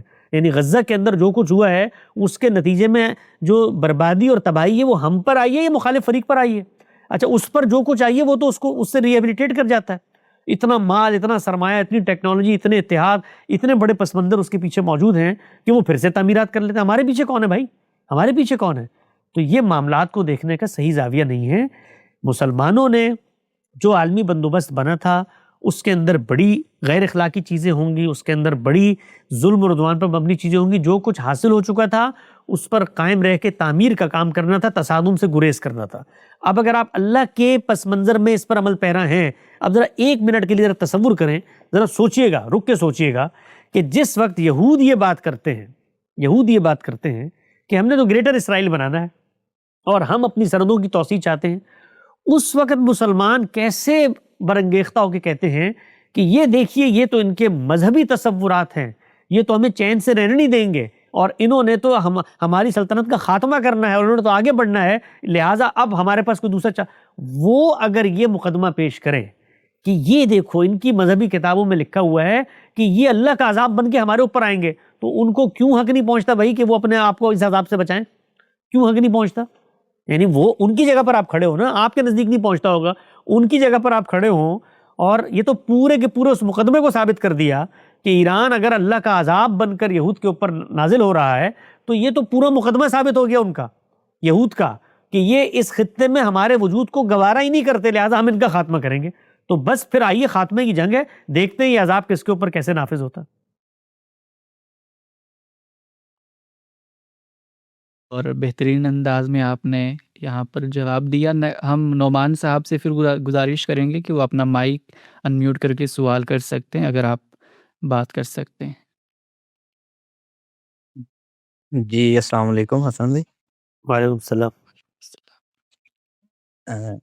حسن بھائی پچھلے دنوں غامدی صاحب سے ایران اور اسرائیل کی جنگ کے حوالے سے ایک سوال کیا گیا، تو اس کے جواب میں غامدی صاحب نے تاریخی اقدامات کی وضاحت کرتے ہوئے بیان کیا کہ اس جنگ کی ابتدا ایران کی طرف سے ہوئی، اور غامدی صاحب نے حوالہ بھی دیا کہ ان کی امریکہ کی امبیسی پر حملے ہوئے تو اس کے نتیجے میں اس جنگ کی ابتدا ہوئی، اور بھی 2-3 چیزیں گنوائیں اور یہ ویڈیو سامنے آئی. تو اس پر کچھ اعتراض کرنے والوں نے یہ اعتراض کیا ہے کہ غامدی صاحب نے تاریخ بیان کرتے ہوئے غلط بیانی کی ہے، اور ساتھ میں یہ بھی لفظ استعمال کیا کہ غامدی صاحب نے جھوٹ بولا ہے. تو اگر وہ یعنی غامدی صاحب تاریخی معاملات میں جھوٹ بول سکتے ہیں تو دین کے معاملے میں جھوٹ کیوں نہیں بول سکتے؟ تو اصل میں پوچھنا یہ چاہتا ہوں کہ ہمیں اپنے علمی مقدمات کو ثابت کرنے کے لیے کیا اخلاقیات کو پس پش ڈال دینا چاہیے، یا پھر ہمیں اپنے علمی مقدمات کے اوپر اخلاقیات کو مقدم رکھنا چاہیے؟ کیونکہ اس طرح کسی شخص کی حیثیت عرفی کو دنیا کے سامنے بدنام کرنے کی کوشش کرنا کہ ایک شخص جھوٹ بول رہا ہے، حالانکہ وہ شخص نہ اس کی نیت کو جانتا ہے، نہ اس کے محرکات کو جانتا ہے، تو اس طرح کے معاملات میں وہ اخلاقی طور پر ایک اسی کیٹیگری میں آ جاتا ہے جس کیٹیگری میں وہ دوسرے کو ثابت کر رہا ہوتا ہے. دیکھیے دو چیزیں ہیں، دو چیزیں اس میں. جس وقت کبھی کسی تاریخی واقعے کا حوالہ دیا جاتا ہے اور آپ کو اس حقیقت سے اتفاق نہیں ہے تو آپ کو حق ہے، ہر انسان کو حق ہے کہ وہ دوسرے پہ تنقید کرے اور بتائے کہ یہ جو دعویٰ کیا جا رہا ہے یہ خلاف حقیقت ہے. جھوٹ کا لفظ تو نہیں استعمال کرنا چاہیے، میں تو کسی کے لیے دنیا میں یہ نہیں اختیار کرتا، اس لیے کہ جھوٹ کا مطلب یہ ہوتا ہے کہ جانتے بوجھتے آپ حقائق کو غلط انداز سے پیش کر رہے ہیں. تو میرے پاس تو کوئی حق نہیں ہے کہ میں تو یہ جھوٹ کا لفظ طالبان کے لیے اور القاعدہ کے لیے اور ISIS ان کے لیے بھی استعمال نہیں کرتا. وہ بھی ایک نظریہ رکھتے ہیں اور وہ نظریہ غلطی پہ ہو سکتا ہے، لیکن یہ کہ کوئی جھوٹا ہے، کوئی بددیانت ہے، کوئی دھوکہ دے رہا ہے، اس طرح کی چیزیں تو نیت اور محرکات کو جاننے کے لیے ہوتی ہیں، یہ نہیں کہنی چاہیے. باقی یہ کہنے کا ہر ایک کو حق ہے کہ بھائی کوئی شخص بھی صاحب علم کو تاریخی معاملے میں دعویٰ کر رہا ہے تو میرا اس سے اختلاف ہے، بس اس کو شائستگی سے پیش کر دیں. باقی یہ جو معاملہ ہے اس میں کوئی اختلاف ہے تو اس کی کوئی بنا استدلال کو دلیل ہے تو ضرور پیش کریں. ہم بھی سننے کے لیے منتظر ہیں کہ جو چیز میں نے سنی ہے وہ تو یہ ہے کہ بھئی یہ معاملہ تو جنگ کا وہاں سے شروع نہیں ہوا، جنگ تو اس سے پہلے شروع ہوئی تھی. یعنی یہ تو حقیقت ہے کہ جو کچھ انقلاب کے بعد ہوا اس میں امریکہ کی مخاصمت اور جس طریقے سے وہاں پر اسرائیل کی جو ریاست ہے اس کے خلاف اقدامات، وہ سب کچھ تو تاریخ کے صفحات پر موجود ہیں. جو کہنے والے ہیں وہ یہ کہہ رہے ہیں کہ یہ معاملہ شروع یہاں سے نہیں ہوا، اس پہ ہمیں غامدی صاحب سے اختلاف ہے. یہ ان کا موقف ہے. وہ اس کو یوں بیان کرتے ہیں کہ یہ معاملہ تو اس سے پہلے شروع ہو چکا تھا، جس وقت وہاں پر CIA کے ذریعے مصدق کی حکومت کا خاتمہ کیا گیا، تو یہ تو جنگ کا آغاز وہاں سے ہو چکا تھا. تو یہ ان کا ایک زاویہ نظر ہے، اس کو وہ اس طرح سے بیان کرتے ہیں. اس پر کوئی دوسرا شخص دوسری بات کر سکتا ہے. تو تاریخی معاملات میں ہمیشہ مختلف آرائیں تھیں. مثال کے طور پہ یعنی وہ جو خطہ ہے وہاں پہ برطانیہ نے قبضے میں تھا، اس کو اس نے آزادی دی. برطانیہ ہی کی زیر انتظام وہاں پر تیل نکلا، برطانیہ ہی کی کمپنیاں وہ تیل نکالتی تھی جہاں سے وہ ممالک کو بہت ظلم کرتی تھی. ایران پہ کچھ بھی 6-7% دیتی تھی ان کو. وہاں پر ریزنٹمنٹ پیدا ہوئی وہاں کے نیشنلسٹ لوگوں کے اندر کہ بھائی اس پہ جو برطانوی اس طرح کا سامراجی نظام ہے اس کے خلاف ہمیں اقدام کرنا چاہیے. وہ اقدام جب ہونے لگا اور ملک کے اندر انسرجنسی کی صورتحال تھی تو ایک دوسری عالمی قوت کو یہ محسوس ہوتا ہے کہ اگر ملک میں یہی صورتحال رہی تو اس کے نتیجے میں جو ایک دوسری عالمی قوت ہے روس، وہ یہاں پر آ کے اس خطے میں سرسوخ پیدا کر لے گا. تو ایک طاقت کی کشمکش ہے، یہ تو پہلے دن سے جاری ہے. اس کا تو کبھی کسی نے، یہی تو ہم بتاتے ہیں کہ طاقت کی کشمکش کے اندر کچھ تھوڑے سے ضابطے تہذیب اخلاق پیدا ہوا تھا کہ وہ 5 طاقتوں نے مل کے کہا کہ اب دنیا کے معاملات ہم باہمی طور پر طے کریں گے. کچھ قوانین بناتے ہیں، کچھ قبضہ کرنے کے بعد جواز نہیں ہوگا، لیکن ہم چودھری ہیں اس دنیا کے، یہ تو انہوں نے طے کیا تھا. تو ان کو یہ محسوس ہوتا ہے کہ بھئی آپس میں ایک دوسرے کی مخاصمت ہے، تو وہ روس کا رستہ روکنے کے لیے ایران کے اندر اپنی مرضی کی حکومت لے کر آتے ہیں. تو یہ کام تو دنیا بھر میں کر رہے ہوتے ہیں.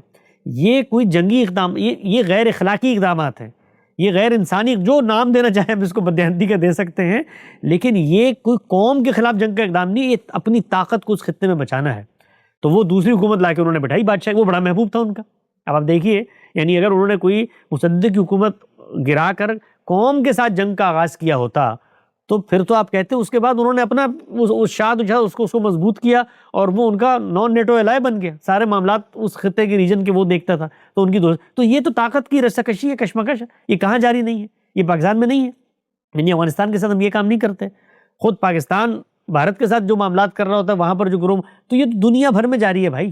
اصل چیز یہ ہے کہ جب آپ کو وہاں پر حکومت ملی مذہبی انقلابیوں کو، انہوں نے کیا اپنی انٹرنیشنل پالیسی تشکیل دی، وہ یہ تھی کہ بھئی امریکہ پر لعنت ہے، مرگ بر امریکہ، امریکہ کا خاتمہ ہونا ہے اور اسرائیل کا خاتمہ ہونا ہے. اس کے لیے انہوں نے پراکسیز بنائیں، اس کے لیے انہوں نے گرد و پیش کے ممالک کے اندر لوگوں کو جا کر بٹھایا، ان کو اسلحہ دیا، سرمایہ دیا، پھر لڑائی کی. تو ایک کشمکش ہے. اس کشمکش کے اندر آپ یہ کہیے کہ نہیں جی جنگ کا آغاز تو انہوں نے کیا تھا پہلے، تو پھر تو جب سے دنیا بنی جنگ کا آغاز ہو رہا ہے. ہر ایک نے کچھ نہ کچھ کیا ہے. ممالک کی تقسیم بھی اسی کے نتیجے میں ہوئی. دوسری جنگ عظیم کے بعد ہی ہمیں ملک ملے. تو میں کہوں جی ملک مجھے غلط دیا تھا، یعنی جو ملک ہے تقسیم، کشمیر ہمیں نہیں دیا انہوں نے مثال کے طور پہ، تو یہ تو انہوں نے جنگ کا آغاز کر دیا. وہ ان کی ظلم اور زیادتیوں کے کھاتے میں آپ اس کو ڈالیں. لیکن یہاں پر تو آپ نے یہ نعرہ لگایا ہے کہ ہم خاتمہ چاہتے ہیں، اسرائیل کا خاتمہ چاہتے ہیں، اور پھر اس کے لیے آپ نے 50 سال کوشش کی، جدوجہد کی ہے. اس کے لیے پھر جن گرد و پیش کے ممالک میں وہ طاقتیں آئیں ان کے خاتمے کا خواب دیکھا ہے.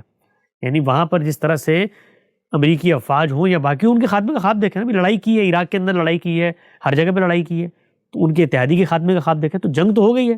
تو اب اس سے کسی کو اختلاف کا حق ہے، وہ اختلاف رکھے، لیکن حقائق تو سامنے ہے.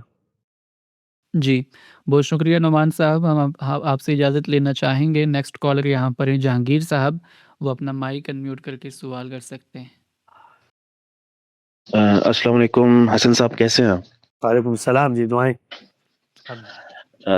یہاں پہ میں موسٹلی یہی دیکھ رہا ہوں کہ زیادہ کوشچن وار سے ریلیٹڈ ہے. میرا کوشچن کافی ڈفرینٹ ہے، تو میں کر سکتا ہوں یا؟ جی حاضر. جی آپ کریں. اچھا، میرا یہ سوال تھا کہ یوزلی ہم جو بھی کوئی مذہب دیکھیں، کوئی بھی ریلیجن ہے، وہ basically collection of moral values ہیں کہ آپ نے یہ کرنا ہے، یہ نہیں کرنا ہے. ایون ہمارا دین بھی کہ اس کا مقصد یہی ہے کہ انسان کو اخلاقیات کے اعلیٰ درجے پر پہنچا دے.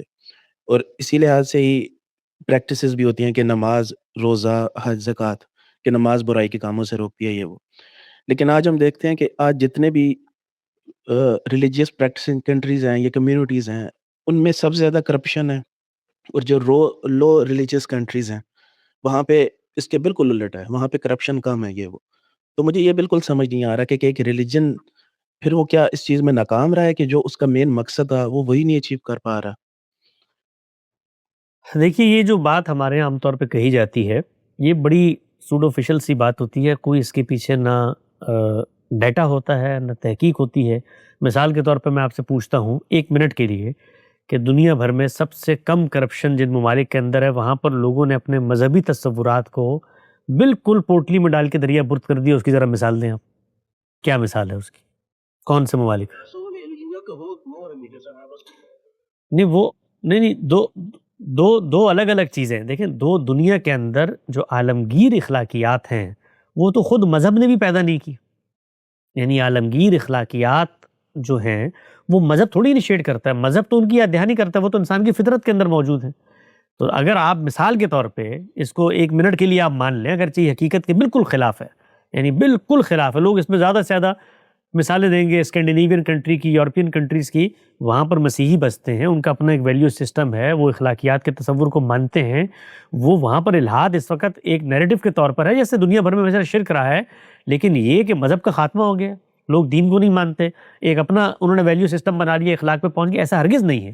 لیکن 1 منٹ کے لیے بھی مان لیں تب بھی اس سے مذہب کا جو مقدمہ ہے وہ تو اور مضبوط ہوتا ہے کہ جو چیز تمہاری فطرت میں موجود ہے تم دیکھو اس پر عمل درآمد کرنا چاہتے ہو، دین اسی کی دعوت دیتا ہے. دین کسی نئی چیز کی دعوت ہی نہیں دیتا. تم اگر دین سے دور ہو کر بھی دیانتدار رہنا چاہتے ہو تو آؤ، دین تمہیں بتاتا ہے کہ دیانتداری پارشل نہیں ہوتی، وہ مکمل طور پہ ہوتی ہے. تو اگر بندوں کے حقوق میں دیانتدار ہو تو خالق کے حقوق میں دیانتدار نہیں ہو جس نے تمہیں پیدا کیا ہے. یعنی یہاں تمہیں دیانتداری کا تقاضا تمہاری فطرت اور تمہاری اپنے ذاتی ویلیو سسٹم کا تقاضا لگتی ہے. مذہب کو ایک طرف رکھ دو تو تم سے پوچھتا ہے مذہب کہ کیا تمہیں جس نے بنایا ہے اس کے کوئی حقوق نہیں ہے، اس کے ساتھ کوئی تعلق نہیں ہے. تو یہ تو مذہب کی دعوت کو مثبت طور پر پیش کرنے کا ذریعہ بنتا ہے کہ دیکھو تم بھی ان ویلیوز، تم بھی عدل کو مانتے ہو، تم بھی اخلاق کی بات کرتے ہو. تو اخلاق کا تقاضا یہ نہیں ہے کہ اپنے خالق کو ہم پہچانیں. تو یہ جو مقدمہ عام طور پہ پیش کیا جاتا ہے کہ جو ریلیجن جہاں پر آگے، ریلیجن جہاں پر آتے ہیں کہ انسانوں کے پاس آتے ہیں، ویلیوز انسان پرسیو کرتے ہیں. انسانوں کو دیکھ کر کبھی فیصلہ نہیں کرنا چاہیے. جو ان قوموں نے مثال کے طور پر جن سے آج ریلیجن چلا گیا ہے، جو انسانیت سوز اور آبرو باختہ اقدامات کیے، اس کو بنیاد بنا کر کیا میں یہ مقدمہ پیش کروں گا کہ ان کے جو سارے کے سارے تصورات ہیں وہ باطل ہو جاتے ہیں؟ نہیں کروں گا نا، کیونکہ وحشت دونوں طرف آ جاتی ہے. لیکن اگر آپ تاریخ کا مطالعہ کریں تو جن قوموں کے اندر تعدی اور سرکشی بھی پیدا ہوئی اور وہ مذہبی روایت کے اندر کھڑے تھے، ان کا ہاتھ کہیں نہ کہیں آ کے مذہب نے روکا ہے. اور جہاں پر یہ مذہب اٹھ گیا ہے تو وہاں پر جو صورتحال ہوئی ہے تقابل کر کے دیکھ لیں، وہ بہت وحشتناک صورتحال ہے. تو مطلب میں یہ سمجھوں کہ دین بیسیکلی تو یہ انیٹ ویلیوز ہیں، ہماری نیچر سے آ رہی ہیں کہ ہم نے کسی کا برا نہیں جانا. تو مذہب اس کو صرف تعلیم دیتا ہے، یہ پش نہیں کرتا اپنی پریکٹسز کے تھرو کہ فار ایگزامپل اگر ایک انسان نماز پڑھ رہا ہے یا ایک کمیونٹی اگر نماز، روزہ، جو باقی جو ایک پریکٹیکل جو اس کی پریکٹسز ہیں اس کو وہ پورا کر رہا ہے، تو کہ اس کا مطلب یہ نہیں ہے کہ ان پریکٹسز کی کچھ تو افیکٹ ہونا چاہیے ان کی مورلز پہ. نہیں، مورلز پہ ایفیکٹ کرنے کے لیے بندے نے آمادہ ہونا ہے نا. مورلز کے 2 پہلو ہیں. مذہب نے اسی موریلٹی کا تقاضا یہ بتایا کہ خالق کے آگے بھی جھکو، اس کی بھی نماز پڑھو، اور اسی مذہب نے بتایا کہ کم نہ بھی تولو. تو اب آپ نے عمل درآمد کرنا ہے. یہ لازم نہیں ہے کہ ایک حق پہ آپ عمل درآمد کریں تو آپ سے آپ دوسرے پہ بھی عمل درآمد شروع ہو جائے. وہ جب ایک پر کریں گے اس میں شعور ہے کہ شعوری کیفیت میں آپ کر رہے ہیں، خدا کو حی و قیوم ہستی مان کے اس کی عبادت کر رہے ہیں، تو دنیا میں بھی ان چیزوں کا خیال رکھیں گے. تو اس چیز کو اس سے اوپر اٹھائیں کہ مذہبی معاشروں کے اندر کیا ہوتا ہے، غیر مذہبی معاشروں کے. مذہب نیریٹو کا نام ہے، وہ لوگوں کے اوپر مسلط ہو کر ان سے نیکی پیدا نہیں کر سکتا. وہ انسانوں نے آمادہ ہونا ہے. وہ مذہب کو اپنا کر بھی تعدی کر سکتے ہیں، مذہب سے دور رہ کر بھی تعدی کر سکتے ہیں. یہ معاملہ انسانی ارادے اور اختیار کی حد تک آزادی سے چھوڑ دیا گیا ہے. تو آپ کو اگر کوئی تنقید کرنی ہے تو آپ یہ بتائیے کہ مذہب نے یہ بات کہی ہے، یہ چیز عقل کے خلاف ہے، یہ چیز انسانیت کے خلاف ہے، یہ چیز حقوق کے خلاف ہے، اس کو زیر بحث لے کر آئیں. مذہبی اور غیر مذہبی لوگوں کے اقدام کبھی بھی ان کے نیریٹو پر تنقید کی بنیاد نہیں بن سکتے. جی بالکل حسن بھائی، تھینک یو بہت سو مچ. شکریہ جہانگیر صاحب ہمیں جوائن کرنے کے لیے. نیکسٹ کالر یہاں پر ہمارے ساتھ ہیں جان محمد، وہ اپنا سوال کر سکتے ہیں. السلام یہ کہتے ہیں کہ جنات کے حوالے سے عموماً یہ کہا جاتا ہے کہ وہ انسانوں پر اثر انداز ہوتے ہیں، اس کے بعد پیروں کے پاس لے کے جایا جاتا ہے. تو کیا جنات اس طرح سے اثر انداز ہو سکتے ہیں انسانوں کے اوپر کہ وہ ان کو ہائی جیک کر لیں یا پھر ان کے اثرات نمودار ہوں؟ نظر تو آتا ہے بھائی، یہ کوئی دین کا تو اصلاً موضوع نہیں ہے، لیکن بظاہر ہمارا جو تجربہ ہے وہ تو یہ بتاتا ہے اس طرح جب انسانوں کے اوپر اثر انداز ہو جاتے ہیں، حملہ آور ہو جاتے ہیں، ان کے رویوں پر اثر انداز ہو جاتے ہیں، تو ایک دوسری مخلوق جو موجود ہے، تو انسانی تجربات یہ بتاتے ہیں اور انسان کا مشاہدہ بتاتا ہے، تاریخ یہ بتاتی ہے کہ اس طرح کے معاملات بھی ہوتے ہیں، لیکن وہ چونکہ اس درجے میں متحقق نہیں ہو سکے، اور اس کی وجہ بھی یہ ہے کہ جو مخلوق ہے وہ مرئی نہیں ہے، ظاہر میں نہیں آتی. تو یہ کوئی دین، ایمان، اسلام کا موضوع نہیں ہے، یہ انسان کے مشاہدے کا موضوع ہے. اور اس پہ اگر کوئی شخص یہ کہتا ہے کہ اثر انداز ہوتے ہیں تو ان سے آپ دلائل وغیرہ طلب کریں. میرے نزدیک تو یہ نہ میں نے اس معاملے میں کوئی رائے قائم کرنے کا مکلف ہوں کہ اثر انداز ہوتے ہیں یا نہیں ہوتے. میرے اوپر تو کبھی نہیں ہوئے، کسی کے اوپر اگر ہوتے ہیں تو وہ ان لوگوں سے پوچھنا چاہیے، اور جو اس کا علاج معالجہ کرتے ہیں وہ اس کو ثابت کر سکتے ہیں کیسے ہوتے ہیں. جی مطلب پیروں وغیرہ کے پاس جا سکتے ہیں ہم علاج وغیرہ کروانے یہ کے تو لیے؟ یہ تو بندے نے طے کرنا ہے. اگر اس کو پیر سے یا کسی نفسی علوم کے ماہر سے شفا مل رہی ہے کسی باب میں تو اس کے پاس ضرور جائے، پوچھے. دنیا بھر میں آخر یہ جتنا وہاں ہمارے اس وقت جو سائنسز ڈیولپ ہوئی ہیں یہ بھی حکیموں کے پاس جا کے ڈیولپ ہوئی ہیں. ساری کی ساری جو اس وقت کی ایلوپیتھی ہے وہ اسی طرح ہوئی ہے. تو اگر نفسی علوم کے ماہر ہیں، اس میں بہت سارے لوگ وہ ہوتے ہیں جو ان چیزوں کو ایکسپلائٹ کرنے کے لیے آ جاتے ہیں، لیکن کوئی نفسی علوم کا ماہر آدمی ہے اور وہ آپ کے کسی مسئلے کو حل کر دیتا ہے تو اچھی بات ہے، اس میں مجھے کیا اعتراض ہے. شرک نہیں ہونا چاہیے، بس یہ رسول اللہ نے بتا دیا ہے. رسول اللہ سے بھی جب پوچھا گیا ہے اس طرح کے معاملات میں یہود کے پس منظر میں، انہوں نے کہا شرک کی کوئی چیز نہیں ہونی چاہیے. باقی علاج کے لیے اللہ نے بڑے امکانات دنیا میں رکھے ہوئے ہیں. حسن بھائی یہاں پر پاکستان میں ہمارے حق خطیب صاحب بھی ہیں، تو وہ جو علاج وغیرہ جس طرح سے کرتے ہیں تو ان کو بھی آپ نے دیکھا ہے ان کے طریقہ کار کو؟ دیکھیے اس طرح کے موضوع پہ ان لوگوں کو تنقید کا حق ہے جنہوں نے کسی چیز کو متحقق کر کے زمین پہ اتر کے دیکھ لیا ہے. بہت سارے لوگ میرے علم میں آتے ہیں لیکن میں ان پر کوئی تبصرہ کرنا اس کو خلاف اخلاق سمجھتا ہوں، اس لیے کہ میں نے کبھی نیچے اتر کے صورتحال کا جائزہ نہیں لیا. البتہ ایک اصولی بات میں کرتا ہوں، ہماری قوم میں چونکہ عمومی طور پر جہالت ہے تو ان کو اس بارے میں احتیاط کرنی چاہیے کہ اس طرح کے لوگ جو پر آ کر کوئی علم منتقل کرنا چاہتے ہیں یا اس سے علاج کرنا چاہتے ہیں تو وہ معاشرے کے اندر جو اس علوم کے ماہرین ہیں ان سے رجوع کریں. تو میں نہ اس علم کا ماہر ہوں، نہ مجھے اس کا پتہ ہے کہ یہ کس طریقے سے جنات اثر انداز ہوتے ہیں، کیسے یہ نفسی علوم ہیں. تو اگر آپ نے کسی شخص کے بارے میں یہ طے کرنا ہے کہ وہ نفسی علوم میں کوئی غلط کام کر رہا ہے تو اس کے ماہرین ورڈکٹ دے سکتے ہیں، میرا اس میں بات کرنا بنتا نہیں ہے. جی بالکل فیئر انف. جی حسن بھائی نیکسٹ کالر کی طرف چلتے ہیں. ابراہیم ملتان صاحب، وہ اپنا مائک انمیوٹ کر کے سوال کر سکتے ہیں. السلام علیکم ورحمۃ اللہ وبرکاتہ. والسلام جناب. سر میں انجینئر محمد علی مرزا صاحب کا اسٹوڈنٹ ہوں.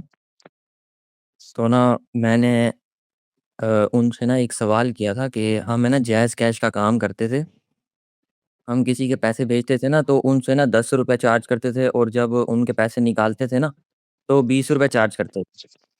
تو میں نے ان سے سوال کیا کہ نا کیا اس کا کام حلال ہے یا حرام ہے، یہ سود میں تو نہیں آتا؟ تو انہوں نے کہا ہے کہ نا یہ حلال ہے. پڑا بھائی ٹھیک ہے کام یہ آپ کر سکتے ہیں، لیکن ہے نا ہمیں ہے نا یہ ٹھیک نہیں لگتا، یہ ہمیں سود کی کیٹیگری میں لگتا ہے. اس میں آپ کیا کہنا چاہیں گے؟ اور میں نے ہے نا تفہیم القرآن مولانا مودودی صاحب کی پڑھی تھی، اس میں نا انہوں نے نا ایک چھوٹی سی بات کی تھی. انہوں نے کہا تھا کہ اگر آپ نے یہ چیک کرنا ہے نا کہ یہ کام ٹھیک ہے یا غلط، تو جو حلال کاروبار ہوتا ہے نا اس میں نا دونوں فریقین کو فائدہ ہوتا ہے. جو حرام کاروبار ہوتا ہے نا سود والا، اس میں نا ایک بندے کو منافع ہو رہا ہوتا ہے اور ایک بندے کو گھاٹا ہو رہا ہوتا ہے پورا. اس پر آپ کیا کہیں گے؟ نہیں، یہ چیز درست نہیں ہے میرے علم کی حد تک. سود کا اطلاق جب آپ کریں گے، دونوں ہی باتیں درست نہیں ہیں کہ حلال کاروبار وہ ہوتا ہے اس میں دونوں فریقین کو فائدہ ہو رہا ہو. سود کا تعلق ہے قرض پر منفعت سے. اگر آپ قرض دے رہے ہیں تو اس پر روپیہ لینا بھی حرام ہے. یہ جو اس طرح کے معاملات ہیں یہ تو سہولت کاری کے معاملات ہوتے ہیں، اس میں آپ اپنی سروس چارجز لے رہے ہوتے ہیں. یعنی کسی کو آپ نے پیسہ پہنچایا، اگر آپ مثال کے طور پہ سادہ رکھیں کہ میں کسی کو 10 روپے دینا چاہتا ہوں تو میں ایک بندے کو بلاتا ہوں، اس کو کہتا ہوں تم رکشے میں بیٹھو، اس پیسے کو لے جاؤ اور فلاں جگہ پر جا کر دے دو. تو وہ رقم کی منتقلی میں جو اخراجات پیش آتے ہیں اس کا تو سود کی بحث سے کوئی تعلق نہیں ہے نا. میں نے قرض بھی کسی کو دینا ہو، قرض بھی دینا ہو، کوئی شخص مجھ سے قرض لینے آیا ہے، میں کہتا ہوں یہ قرض میں آپ کو ₹1,00,000 بھجوا رہا ہوں، یہ بھیجنے کے لیے بندہ بھیج رہا ہوں، اس کے رکشے کا کرایہ ادا کر دیجیے گا، اس کا بھی قرض سے کوئی تعلق نہیں. تو یہ جو کام ہو رہا ہوتا ہے ہمارے یہاں رقم کی منتقلی میں سروسز فراہم کرنے کا، اس کا سود کی بحث سے کوئی تعلق نہیں ہے. یہ سروسز ہیں جو آپ پرووائڈ کر رہے ہیں. وہ پیچھے ایک ادارہ بیٹھا ہے، اس نے پورا انتظام بنایا ہے، آپ دکان کھول کے بیٹھے ہیں، آپ نے انتظام بنایا ہے، آپ کے اخراجات ہوتے ہیں. ایک فریضہ آپ انجام دے رہے ہیں کہ ایک بندے نے آپ کو پیسے دیے، آپ نے اپنے نظام کے تھرو لمحوں میں اس کو دوسری جگہ پہ دے دیے، تو اس کی آپ فیس وصول کر رہے ہوتے ہیں. اس کا سود کی بحث سے سرے سے کوئی تعلق ہی نہیں ہے. دوسری چیز یہ بات بھی بالکل ناقابل فہم ہے کہ کاروبار وہی جائز ہوتا ہے اس میں دونوں کو فائدہ ہو رہا ہو. کیوں بھائی؟ کس اصول پر؟ یعنی یہ کوئی شریعت نے مقرر کیا ہے یہ اصول؟ ہر وہ کاروبار جائز ہے جس کے اندر آپ نے باہمی طور پر ایک دوسرے کے ساتھ مل بیٹھ کر شرائط طے کر لی ہیں، ان شرائط میں کوئی ظلم و عدوان نہیں ہو رہا، کوئی جھوٹ غیبت نہیں کی جا رہی، تو بس وہ چیزیں جائز ہیں. یعنی جو اخلاقی اصول ہیں وہ پورے ہیں. تو اخلاقی اصولوں میں کہیں یہ لازم نہیں ہے کہ آپ صرف نفع میں شریک ہوں، آپ نقصان میں بھی، نفع نقصان دونوں میں شریک ہوں. آپ فیصلہ کر سکتے ہیں میں نقصان میں شریک نہیں ہوتا، میں صرف نفع میں شریک ہوں گا. میں اپنا سرمایہ دے رہا ہوں، کاروباری فیصلے تم نے کرنے، میں فکس پروفٹ لوں گا، تخمینی منافع، یہ بھی جائز ہے.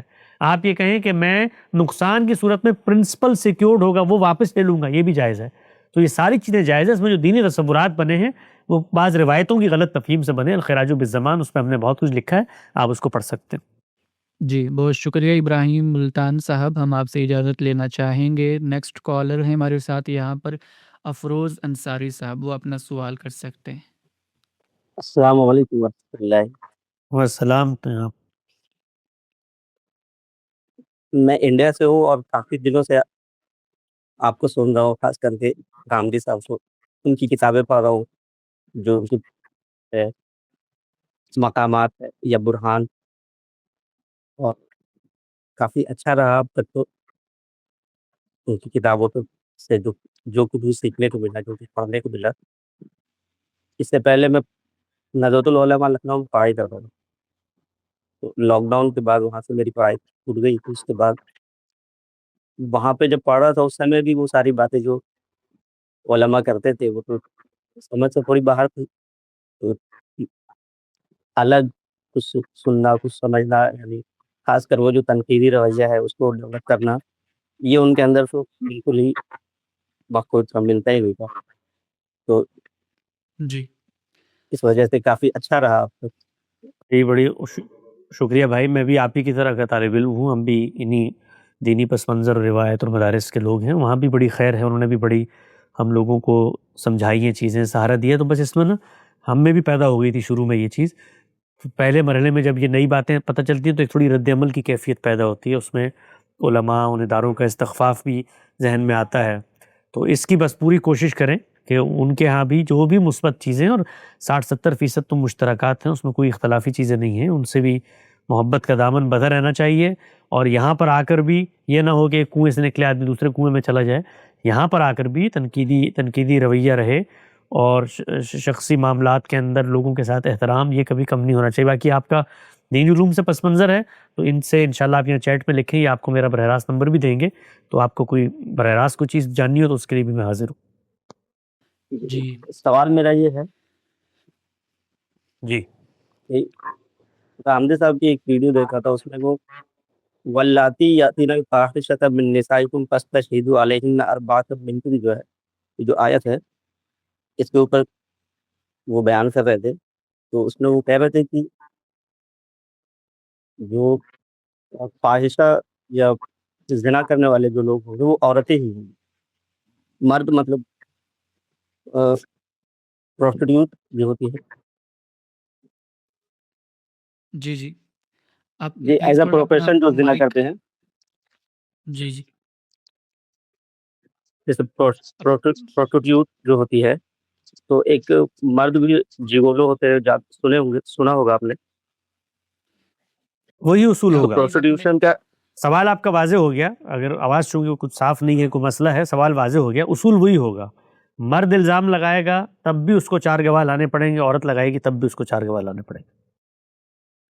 جی جی افروز انصاری صاحب، جواب واضح ہے. اذان نام سے ایک بھائی نے ہمیں جوائن کیا ہے، تو وہ اپنا سوال کر سکتے ہیں۔ السلام علیکم۔ وعلیکم السلام۔ اذان۔ میری آواز آ رہی ہے؟ ہاں جی، آ رہی ہے۔ جی، سب سے پہلے تو میں گامدی صاحب کا بہت شکریہ ادا کرنا چاہتا ہوں، ان کی وجہ سے میرے ہاتھ کی طرف جانے سے بچ گیا۔ الحمدللہ۔ اور اوپر سے یہ سوال ہے کہ جو نبی پاک صلی اللہ علیہ وسلم کے ساتھ ہم یہ سنتے ہیں کہ حدیث کے نبی پاک صلی اللہ علیہ وسلم کا جنت میں پڑوس ہوگا، اس کے بارے میں آپ کی کیا رائے ہے؟ قرآن مجید میں بتا دیا ہے سورہ بقرہ کے اندر کہ اللہ تعالیٰ کے جو نیک لوگ ہیں، صلحاء ہیں، صدیقین ہیں، شہداء ہیں، ان کو انبیاء کی مائیت نصیب ہوگی قیامت میں۔ اور یہ بتا دیا ہے، یعنی آیت کے الفاظ ہی ہیں کہ ان پر اللہ تعالیٰ جن پر انعام کرتا ہے ان کو پھر ان میں شامل کر دیتا ہے، ان کے ساتھ ہوں گے۔ تو اللہ تعالیٰ سے دعا ہے ہم سب اس میں شامل ہو جائیں۔ جی، بہت شکریہ اذان صاحب، ہم آپ سے اجازت لینا چاہیں گے۔ محمد ابو ہریرہ صاحب سوال کر سکتے ہیں۔ السلام علیکم۔ وعلیکم السلام۔ حسن الیاس صاحب، اچھا مجھے یہ بتائیں کہ یہ ایک ہی کوشچن کر سکتا ہوں میں یا پھر تھوڑا ہے ٹائم میرے پاس؟ جی ایک ہی سوال کیجیے گا، اگر کہیں پر ڈاؤٹ ہی تو اس کو فالو اپ کر سکتے ہیں۔ اوکے، اچھا حسن بھائی، میں یہ سوال کرنا چاہ رہا ہوں۔ اصل میں پہلا پس منظر یہ تھا کہ پہلے میں بالکل ایک تصوف تو نہیں، ایک ایسے گھرانے سے تعلق رکھتا تھا جہاں پر کوئی دین کی کوئی ایک اسپیسیفک کوئی نالج نہیں تھی نا۔ اس کے بعد پھر میں نے انجینئر صاحب کو سنا، اور کوئی ایک نئے اصول پتہ چلے، اور ان کو سننے کے بعد پھر میں نے غامدی صاحب کو سنا، آپ کو سنا، لیکن فکر فراہی میں مجھے وہ اصول سمجھ نہیں آ رہے کہ جس اصول کے بنیاد پر حسن الیاس بھائی اور ہمارے استاد غامدی صاحب کسی نے کوئی ایک اصول بناتا ہے، وہ اصول ہے کیا جس پہ آپ انٹرپریٹیشن کرتے ہیں کسی بھی چیز کی؟ وہ اصول کی کوئی ویڈیو، کوئی کتاب، کوئی ریفر کر سکتے ہیں تو؟ جی، اصول و مبادی کے عنوان سے غامدی صاحب کی کتاب مقامات کے اندر وہ پرنسپلز لکھے ہوئے ہیں، اور ان کی کتاب میزان کے اندر بھی ہیں تفصیل سے۔ مختصر پڑھنا چاہیں تو مقامات میں 2-2.5 صفحے کا مضمون ہے، اس کو پڑھ لیں۔ اس میں جو اصول ہیں وہ مرتب کر کے لکھ دیے گئے ہیں۔ ان اصولوں کی بنیاد کیا ہے؟ مثلا قرآن مجید ہے، سنت ہے اور حدیث ہے، یہ تین ہی چیزیں ہیں جن میں دین کا مواد پایا جاتا ہے۔ تو اب ان کو کیسے سمجھیں گے، ان کو کیسے اپروچ کریں گے؟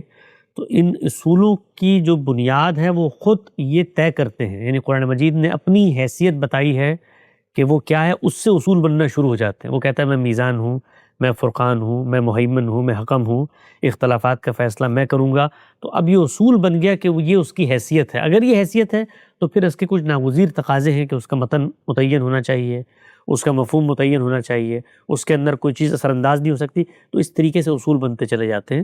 تو آپ اصول و مبادی کے زیر عنوان، میں نے بھی اس کو پڑھایا ہے، یوٹیوب کے اوپر ویڈیو موجود ہے، سمجھایا ہے، اس کو دیکھ سکتے ہیں۔ میزان کے اندر ان بحثوں کو دیکھ سکتے ہیں۔ جو ابھی حسن بھائی نے دوسرے بھائی کو ایک اور کی تھی کہ اگر آپ سے براہ راست کوئی سوال کرنا ہو تو آپ کوئی نمبر شیئر کر سکتے ہیں، تو یہ فیسلٹی سب کی؟ وہ صرف دینی مدارس کے طلبہ کے لیے۔ جزاک اللہ۔ جی ابو ہریرہ صاحب، آپ سے گزارش ہے کہ میزان لیکچرز بھی دیے ہیں غامدی صاحب نے، ایون ہماری پیدائش سے پہلے کے ریکارڈ کروائیں، تو آپ ان سے بھی استفادہ حاصل کر سکتے ہیں، وہ کافی انٹرسٹنگ ہیں۔ تو بہرحال ہم آپ سے اجازت لینا چاہیں گے۔ نیکسٹ کالر ہیں ہمارے ساتھ یہاں پر محمد ابرار الدین صاحب، وہ اپنا سوال کر سکتے ہیں۔ السلام علیکم حسن الیاس صاحب۔ وعلیکم السلام جناب۔ حسن بھائی، میرا آپ سے سوال تھا کہ اگر مہذب فاتح جو ہے وہ مکہ یا مدینہ میں آ کے اپنے یہودیوں کو یا عیسائیوں کو بتا لے اور یونائٹڈ نیشن یہ فیصلہ کر دے کہ یہ پارٹیشن ہوگا مکہ اور مدینہ کا، کیا ہم تب بھی مہذب فاتح کی بات کو مانیں گے؟ اور یہ کیسا مہذب، میں اور ایک بار تھوڑا سوال کمپلیٹ کر لیتا ہوں، یہ کیسا مہذب فاتح ہے جو 1953 میں ڈیموکریٹکلی الیکٹڈ لیڈر کو ہٹا دیتا ہے ایران میں، اور یہ کیسا مہذب فاتح ہے جو عراق کے اندر حملہ کر دیتا ہے ویپنس آف ماس ڈسٹرکشن کا بہانہ بنا کے؟ آپ اس کو کنٹینیو کریں، میں باقی کا بعد میں پوچھتا ہوں۔ جی، آپ کی اطلاع کے لیے عرض ہے کہ وہ آلریڈی بیٹھے ہوئے سعودیہ میں، 10,000 سے زیادہ ہیں۔ وہ جو جس سرزمین کے تحفظ کی آپ بات کر رہے ہیں وہیں پہ وہ بیٹھے ہوئے ہیں، اور وہ وہاں پر انہوں نے جن لوگوں کے پاس وہاں کا اقتدار ہے انہوں نے وہاں پر ان کو بٹھایا، اور جن کے پاس اقتدار ہے وہ اقتدار ان کو ان سے معاہدہ کر کے ملا ہے. یعنی سعودی عرب کے اندر اس وقت جو حکومت ہے وہ برطانیہ کے ساتھ ہاشمیوں کی مخالفت کرنے کے نتیجے میں جو خاندان وہاں پر تھے ان سے معاہدات کر کے حکومت میں آیا ہے. اور معاہدہ کیا ہے؟ معاہدہ یہ ہے کہ وہ کبھی بھی ان عالمی قوتوں اور ان کی جو حلیف طاقتیں ہیں ان کے خلاف نہ کوئی اقدام کریں گے اور نہ کسی ایسی سرگرمی کا حصہ بنیں گے جو ان کے خلاف اقدام کا ذریعہ بن سکے.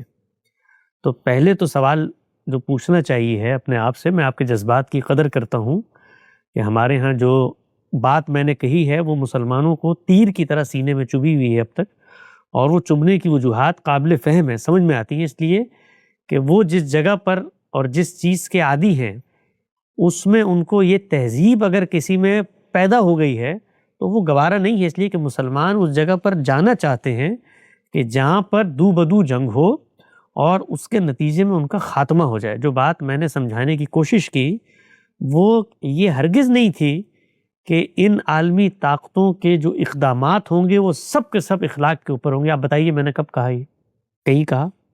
جو گفتگو میں نے کی اس کا ایک پس منظر ہے، اس میں یہ بتایا گیا ہے کہ دنیا کے اندر ایک زمانے تک اس چیز کو گوارا کیا جاتا تھا، جائز سمجھا جاتا تھا کہ آپ حملہ آور ہوں اور حملہ آور ہونے کے بعد قبضہ کر لیں، اور قبضہ کرنے کے بعد آپ وہاں کے فاتح اور مالک بن جاتے ہیں. یہ دنیا کے اندر پچھلے 5000 سال سے اصول تھا. ہر طاقتور آگے بڑھتا تھا. سکندر اعظم کو دیکھیے، تیتوس رومی کو دیکھیے، ولیقت بختنصر کو دیکھیے، کرتے کرتے کرتے کروسیڈرز کو دیکھیے، مسلمانوں کو دیکھیے، عثمانیوں کو دیکھیے، مغلوں کو دیکھیے، جس کو دیکھیے، طاقت کی اس کشمکش میں یہی ہوتا تھا. حملہ کرتے تھے، قبضہ کرتے تھے، باجگزار بناتے تھے، آگے بڑھتے تھے.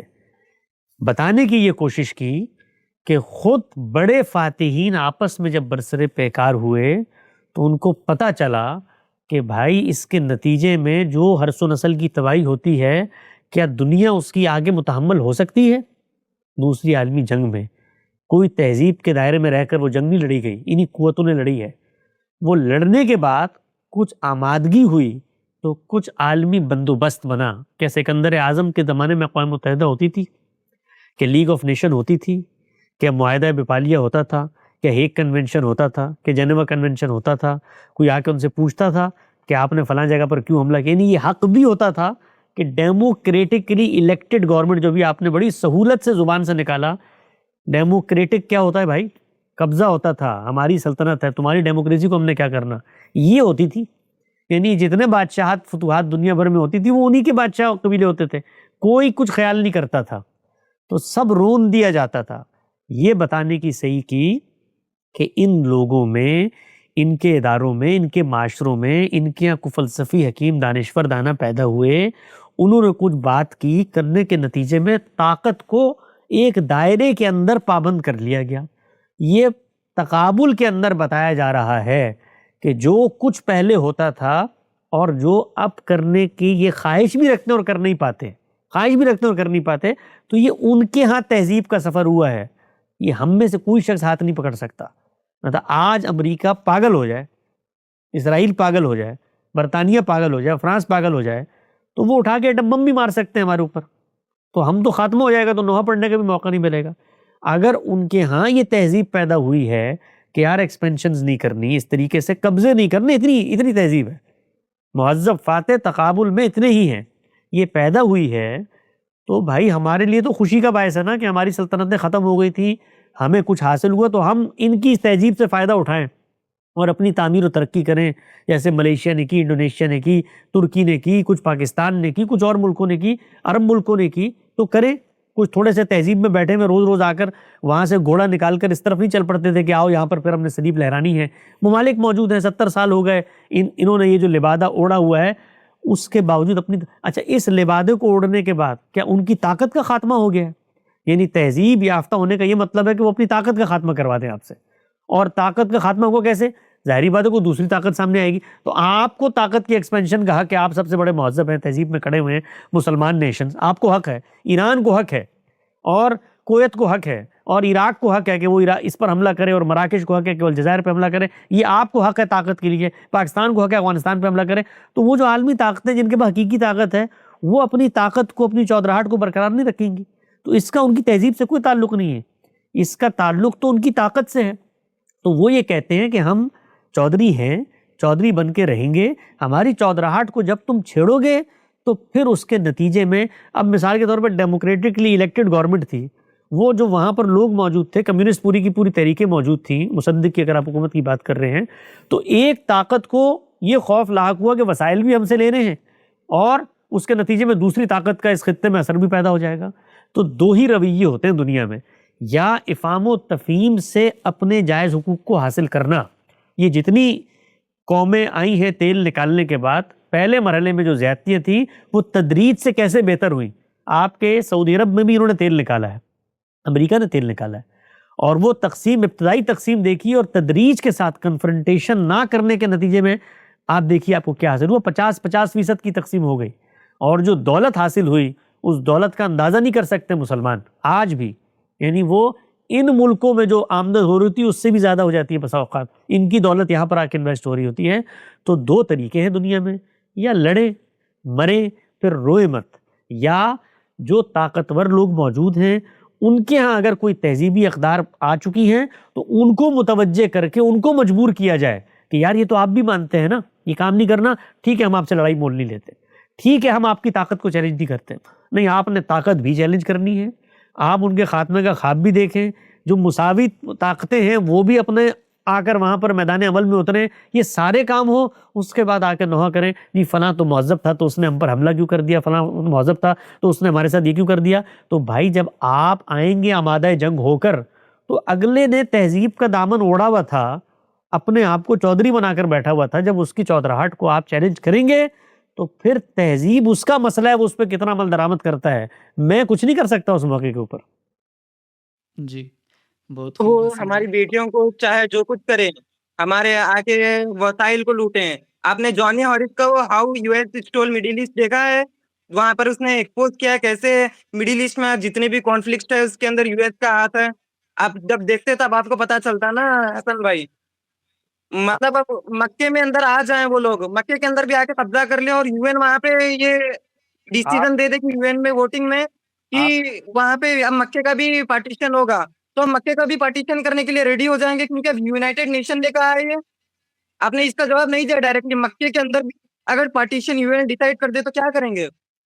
مکے پہ آپ کے علم کی حد تک بتا رہا ہوں کہ کئی دفعہ قبضہ ہو چکا ہے، پہلے لڑائیاں بھی ہو چکی ہیں، جنگیں بھی ہو چکی ہیں، حجر اسود کو وہاں سے لوگ نکال کے لے بھی گئے ہیں، بڑے عرصے بعد واپس آیا ہے۔ تو اگر ہمارے پاس طاقت ہوگی تو ہم مقابلہ کریں گے، طاقت نہیں ہوگی تو شکست کھا جائیں گے بھائی۔ مکے والوں کے پاس بھی طاقت نہیں ہوگی تو شکست کھا جائیں گے۔ مکے پہ جب ابراہا نے حملہ کیا تھا تو اللہ تعالیٰ نے پھر آندھیاں چلائی تھیں، اللہ ہی مداخلت کرتا ہے، اور اللہ کی مداخلت کے بھی کچھ قوانین ہیں، اگر آپ اس جگہ پر کھڑے ہوں گے تو مداخلت ہوگی۔ تو آپ اپنے تاریخ کے مطالعے کو بڑھائیں، جس مکے کے بارے میں آپ مفروضہ قائم کر رہے ہیں اگر ہو چکا ہے، کئی دفعہ ہو چکا ہے، دیواریں گر چکی ہیں، اس کی آپس کی لڑائیوں میں گر چکی ہیں، یہ مکے پہ ہو چکا ہے سب کچھ۔ تو آج اگر مثال کے طور پر اسرائیل مکے پہ حملہ آور ہو جاتا ہے تو میرے لیے تو بڑی افسوس کی بات ہوگی، میرا مذہبی مقام ہے، لیکن قبضہ اسی کا قائم ہوگا جس کے پاس طاقت ہے۔ جی بہت شکریہ ابرار الدین صاحب، ہم آپ سے اجازت لینا چاہیں گے، جزاک اللہ خیرہ۔ حسن بھائی ہم مزید سوالات لے سکتے ہیں؟ جی ایک دو لے لیں بس۔ جی ویسے حسن بھائی ایک اور چیز میں عرض کرنا چاہ رہا تھا، ابھی آپ نے مزاحیہ انداز کے اندر سپر پاورز کو چودھری کہا، تو اس پر کچھ لوگوں نے تضحیک آمیز الفاظ ہمارے حوالے سے استعمال کیے تھے اور کہا تھا کہ آپ بڑے چودھری کے چھوٹے میراثی ہیں، نامناسب بھی تھا۔ تو یہ اس طرح کی نہیں ویڈیوز یار، کچھ کوئی گزری ہیں؟ لوگوں کو حق ہے، لوگوں کو ہر انسان کو بات کرنے کا حق ہے، وہ بات کریں۔ سر سید علیہ رحمہ جس وقت برطانیہ گئے ہیں ابتدا میں، ٹھیک ہے نا، اور انہوں نے وہاں پر جا کے حالات واقعات صورتحال کا جائزہ لیا ہے، تو آ کر بتا دیا برے صغیر کے لوگوں کو کہ تمہاری باری جا چکی ہے تمہاری باری، اب ان کے ساتھ اوبیڈینٹ بن کر معاملات کو آگے بڑھاؤ، اسی میں تمہاری خیر و بقا ہے۔ تو اسی طریقے سے لوگوں نے ان پر بھی الزامات لگائے. میں کو اپنی حیثیت عرفی اس جیسے مفکر کے قدموں میں بھی نہیں رکھتا، لیکن نتیجہ کیا ہوا؟ لوگ ہنسے، ٹھٹا اڑایا، ان کی شخصیت کو مسخ کیا، کردار کشی کی، سب کچھ ہوا. لیکن نتیجہ کیا نکلا؟ نتیجہ یہ نکلا کہ جو لوگ اپنے آپ کو چودھری سمجھتے تھے ان کو پھر انگریزوں نے یہاں پر میراثی بنا کے رکھا، پھر وہ رہے یہاں پر. تو آپ اپنے آپ کو جو بھی کہیں، آپ جو بھی کہیں، وہ پھر زمانہ فیصلہ کر لیتا ہے کہ کیا صورتحال ہوتی ہے. تو پھر یہاں پر جو برصغیر میں ہم نے 100 سال گزارے ہیں، اس مخاصمت کے نتیجے میں جو 1857 میں ہوئی، تو پھر دنیا پہ واضح ہو گیا کہ کون چودھری ہے کون. حسن بھائی ایک اور چیز بھی بتا دیں کہ اگرچہ کہ انگریزوں نے ہمارے ساتھ بہت سی چیزیں کی تھی، لیکن ہم ہمیشہ انہی لوگوں کو پریز کیوں کرتے ہیں جو کہ بڑے چودھریوں کے خلاف جو ہیں آواز اٹھاتے ہیں؟ جیسے ٹیپو سلطان کو بڑے اچھے الفاظ سے یاد کیا جاتا ہے، وہیں پر جو نظام آف حیدرآباد تھے ان کو ہمیشہ کمپرومائزڈ کہا جاتا ہے. تو ہمیشہ یہ چیز کیوں ہم پریز کرتے ہیں کہ جو مورل گراؤنڈ کو ہمیشہ کوالیفائی کرتے ہیں تو ہم اسی کو پریز کرتے ہیں؟ مذہبی جو لوگ ہوتے ہیں ان کے ہاں چونکہ مذہب ایک خبر کے طور پہ آیا ہوتا ہے، اور اس خبر میں اللہ تعالیٰ کی نصرت اور مائیت کا جو ظہور پیغمبر کے ساتھ ہوتا ہے، وہ چونکہ پیغمبر کی قوم کا حصہ بن کے کھڑے ہوتے ہیں، تو ان کے ذہن میں یہ بات راسخ ہو جاتی ہے کہ دنیا کا قانون عالم اسباب میں نہیں چل رہا. یہ میں آپ کو اندر کی بات بتاتا ہوں. میں خود اس پورے مرحلے سے گزرا ہوں، 10-12 سال گزرا ہوں. میں بہت کم عمری میں اس جذباتیت میں مبتلا ہوا. مسلمانوں کا برصغیر میں خاص طور پہ یہ جو جہادی فکر تھی، اخبار نکلتا تھا ضرب مومن، اس میں میں نے 5-7 سال لکھا ہے. وہ سارے آرٹیکلز آپ نکال کے پڑھیں. یہ جو لوگ اس وقت ہمارے منہ سے گالیاں نکلوانا چاہتے ہیں مغربی قوموں کو، لکھی ہیں وہاں پہ، اس سے بڑھ چڑھ کے لکھا ہے. تو اس وقت ذہن میں کیا ہوتا تھا؟ ذہن میں یہ ہوتا تھا کہ یہ دنیا عالم اسباب میں ان کے لیے کام کر رہی ہے، ہمارے لیے ماورا ہے. ہمارے لیے ماورا ہے کیسے؟ جیسے بدر میں اترے تھے ویسے ہی ہمارے ساتھ ہوگا، جیسے پیغمبر کے ساتھ ہوا تھا ویسے ہی ہمارے ساتھ ہوگا. تو مذہبی ذہن اس چیز کو تسلیم نہیں کرتا جب ہم ان کو حقیقت کی دنیا دکھاتے ہیں، اور جو نقصان ہے اس نقصان کو وہ گلوریفائی کرتا ہے اللہ کے ہاں شہادت اور قبولیت کے زمرے میں. یعنی 70,000 بچے مروانا بھی اس کے لیے نقصان کا سودا نہیں ہے، یہ نقصان نہیں ہے اس کو. وہ کہتے ہیں یہ تو اللہ تعالیٰ نے درجات رفع ذکر کا اہتمام کر لیا ہے. تو مذہبی ذہن کو اللہ کا، اگر پاکستان میں رہنے والے لوگ دن میں 5 وقت نماز پڑھتے ہیں تو 2 رکعت شکرانے کے روزانہ پڑھیں کہ اللہ کا فضل و کرم، احسان و انعام ہے کہ مذہبی ذہن ہمارے ملک میں بالخصوص طاقت کے مراکز تک نہیں پہنچا. ورنہ آج ہمارے ملک کو یہ پتھر کے دور میں تو دور کی بات ملیہ میٹ کر چکے ہوتے اپنے اقدامات سے. یہ خدا کا شکر ہے کہ اس وقت بھی مسلمانوں کے ممالک میں سیاسی لوگ ہیں جو دنیا کو، حقائق کو، حالات کو جانتے ہیں. جہاں پر مذہبی قیادت اقتدار تک پہنچی ہے اس نے اپنے اس نسٹیلجیا کے پس منظر، کیونکہ ان کے لیے حقیقت کچھ چیزیں نہیں ہیں. یعنی امریکہ ہو، برطانیہ ہو، سامراج ہو، طاقت ہو، اس کی کوئی حیثیت نہیں ہے. وہ کیا کریں گے؟ وہ اسی جذبہ سرمستی سے سرشار ہو کر یا قوم کو مروائیں گے، اور قوم کو مروانا بھی ان کے لیے کوئی جرم نہیں ہے. میں نے اس پر ایک آرٹیکل لکھا تھا کہ تباہی کے دہانے پہ کھڑی امت، گمشدہ عظمت اور خاموش حال اور تاریک مستقبل. اس میں یہ کیا کرتی ہے، مذہبی ذہن کرتا کیا ہے؟ وہ اس طریقے سے چیزوں کو گلوریفائی کر کے آپ کے خاتمے کی بنیاد، اور خاتمہ بھی اس کے نزدیک کوئی نقصان نہیں ہوتا، وہ خاتمے کو بھی گلوریفائی کرتا ہے، اور ایک جگہ کی پر تباہی کی راکھ سے اس کو اٹھا کر نئی جگہ پر وہ مقدمات کو لے جاتا ہے. جو کچھ اس وقت فلسطین اور غزہ میں ہوا، کوئی عاقل، کوئی باشعور انسان اس کو آپ بٹھائیں کہ جو کچھ تمہیں 48 میں حاصل تھا، ان عالمی قوتوں نے وہاں پہ ناجائز بندوبست کیا، اس کو قبول کر کے اپنی تعمیر کرتے ہیں. تو اور جو کچھ تمہیں آج حاصل ہے، ذرا تقابلہ کرو، توازنہ کرو، تمہیں اندازہ ہو جائے گا، کبھی آمادہ نہیں ہوں گے. تو میں، چونکہ مجھے یہ پتا ہے، اندازہ ہوا، ہم خود اسی قبیل کے لوگ تھے، ہم خود یہ کام کرتے تھے. میرے آپ اگر وہ کالم اٹھا کے پڑھیں تو میں نے اس سے زیادہ سخت تنقیدات کی ہیں اپنے بچپن میں، اپنی بالکل ابتدائی شعوری عمر میں. تو میں سمجھتا ہوں ان چیزوں کو کہ یہ جو لوگ اس طرح کی باتیں کرتے ہیں، وہ جس جگہ قوم کو لے جانا چاہتے ہیں، جو جذباتیت پیدا کرنا چاہتے ہیں اس کا نتیجہ ہلاکت نکلے گا، اور وہ ہلاکت بھی ان کے نزدیک وہ کہتے ہیں کہ یہ ہلاکت بھی خیر ہے، جبکہ دین اور شریعت کیا کہتی ہے؟ وہ صلح حدیبیہ کو خیر کہتی ہے۔ وہ اس موقع پر یہ لوگ ہوتے تو نعوذ باللہ من ذالک شاید پیغمبر کا ہاتھ پکڑ لیتے اور کہتے کہ یہ آپ کیا کر رہے ہیں، صلح کر رہے ہیں یہاں پر، یہ تو جھکنا ہے ان کے سامنے۔ لیکن آپ دیکھیے دین کا مزاج کیا ہے، قرآن کا مزاج کیا ہے، وہ بتاتا ہے لا یکلف اللہ نفسا الا وسعہا، آپ پر کوئی حد وسع سے اوپر کوئی ذمہ داری نہیں ڈالی گئی۔ دنیا میں زیادتی ہو رہی ہے، اللہ پوچھے گا، اللہ کا نظام بھی چل رہا ہے، آپ کے ہاتھ میں نہیں ہے، صبر کریں، ہجرت کریں، شکر کریں جو کچھ حاصل ہوا ہے، اپنی تعمیر کر لیں، ان شکرتم لازیدنکم، اپنی تعمیر کریں۔ لیکن جو یہ مذہبی ذہن ہوتا ہے وہ ان چیزوں کو نہیں سمجھتا۔ جی بہت شکریہ حسن بھائی۔ ہم آخری جو مسند بلقی بن مخلد تھی، جو کہ قرآن کے بعد سب سے اوپر کتاب تھی، اس میں 50,000 حدیثیں تھی، جو مسند بھی تھی اور سنن بھی تھی، کیونکہ اس میں دونوں طرف سے چیپٹر ارینج تھے، وہ بھی کھو چکی ہے۔ اب جو روایتی وہ تو اس کو ہائڈ کرتے ہیں لوگ جو روایت پسند ہے، جو اہل حدیث ٹائپ کے لوگ ہیں، وہ تو اس بات کو ہائڈ کرتے ہیں، کیونکہ اگر لوگ کو پتہ چل گیا تو ایمان ہل جائے گا کہ حدیث کی سب سے بڑی کتاب قرآن کے بعد دوسری سب سے مقدس کتاب کھو چکی ہے۔ تو آپ کے نزدیک سے کتنا بڑا لاس ہے امت کے لیے؟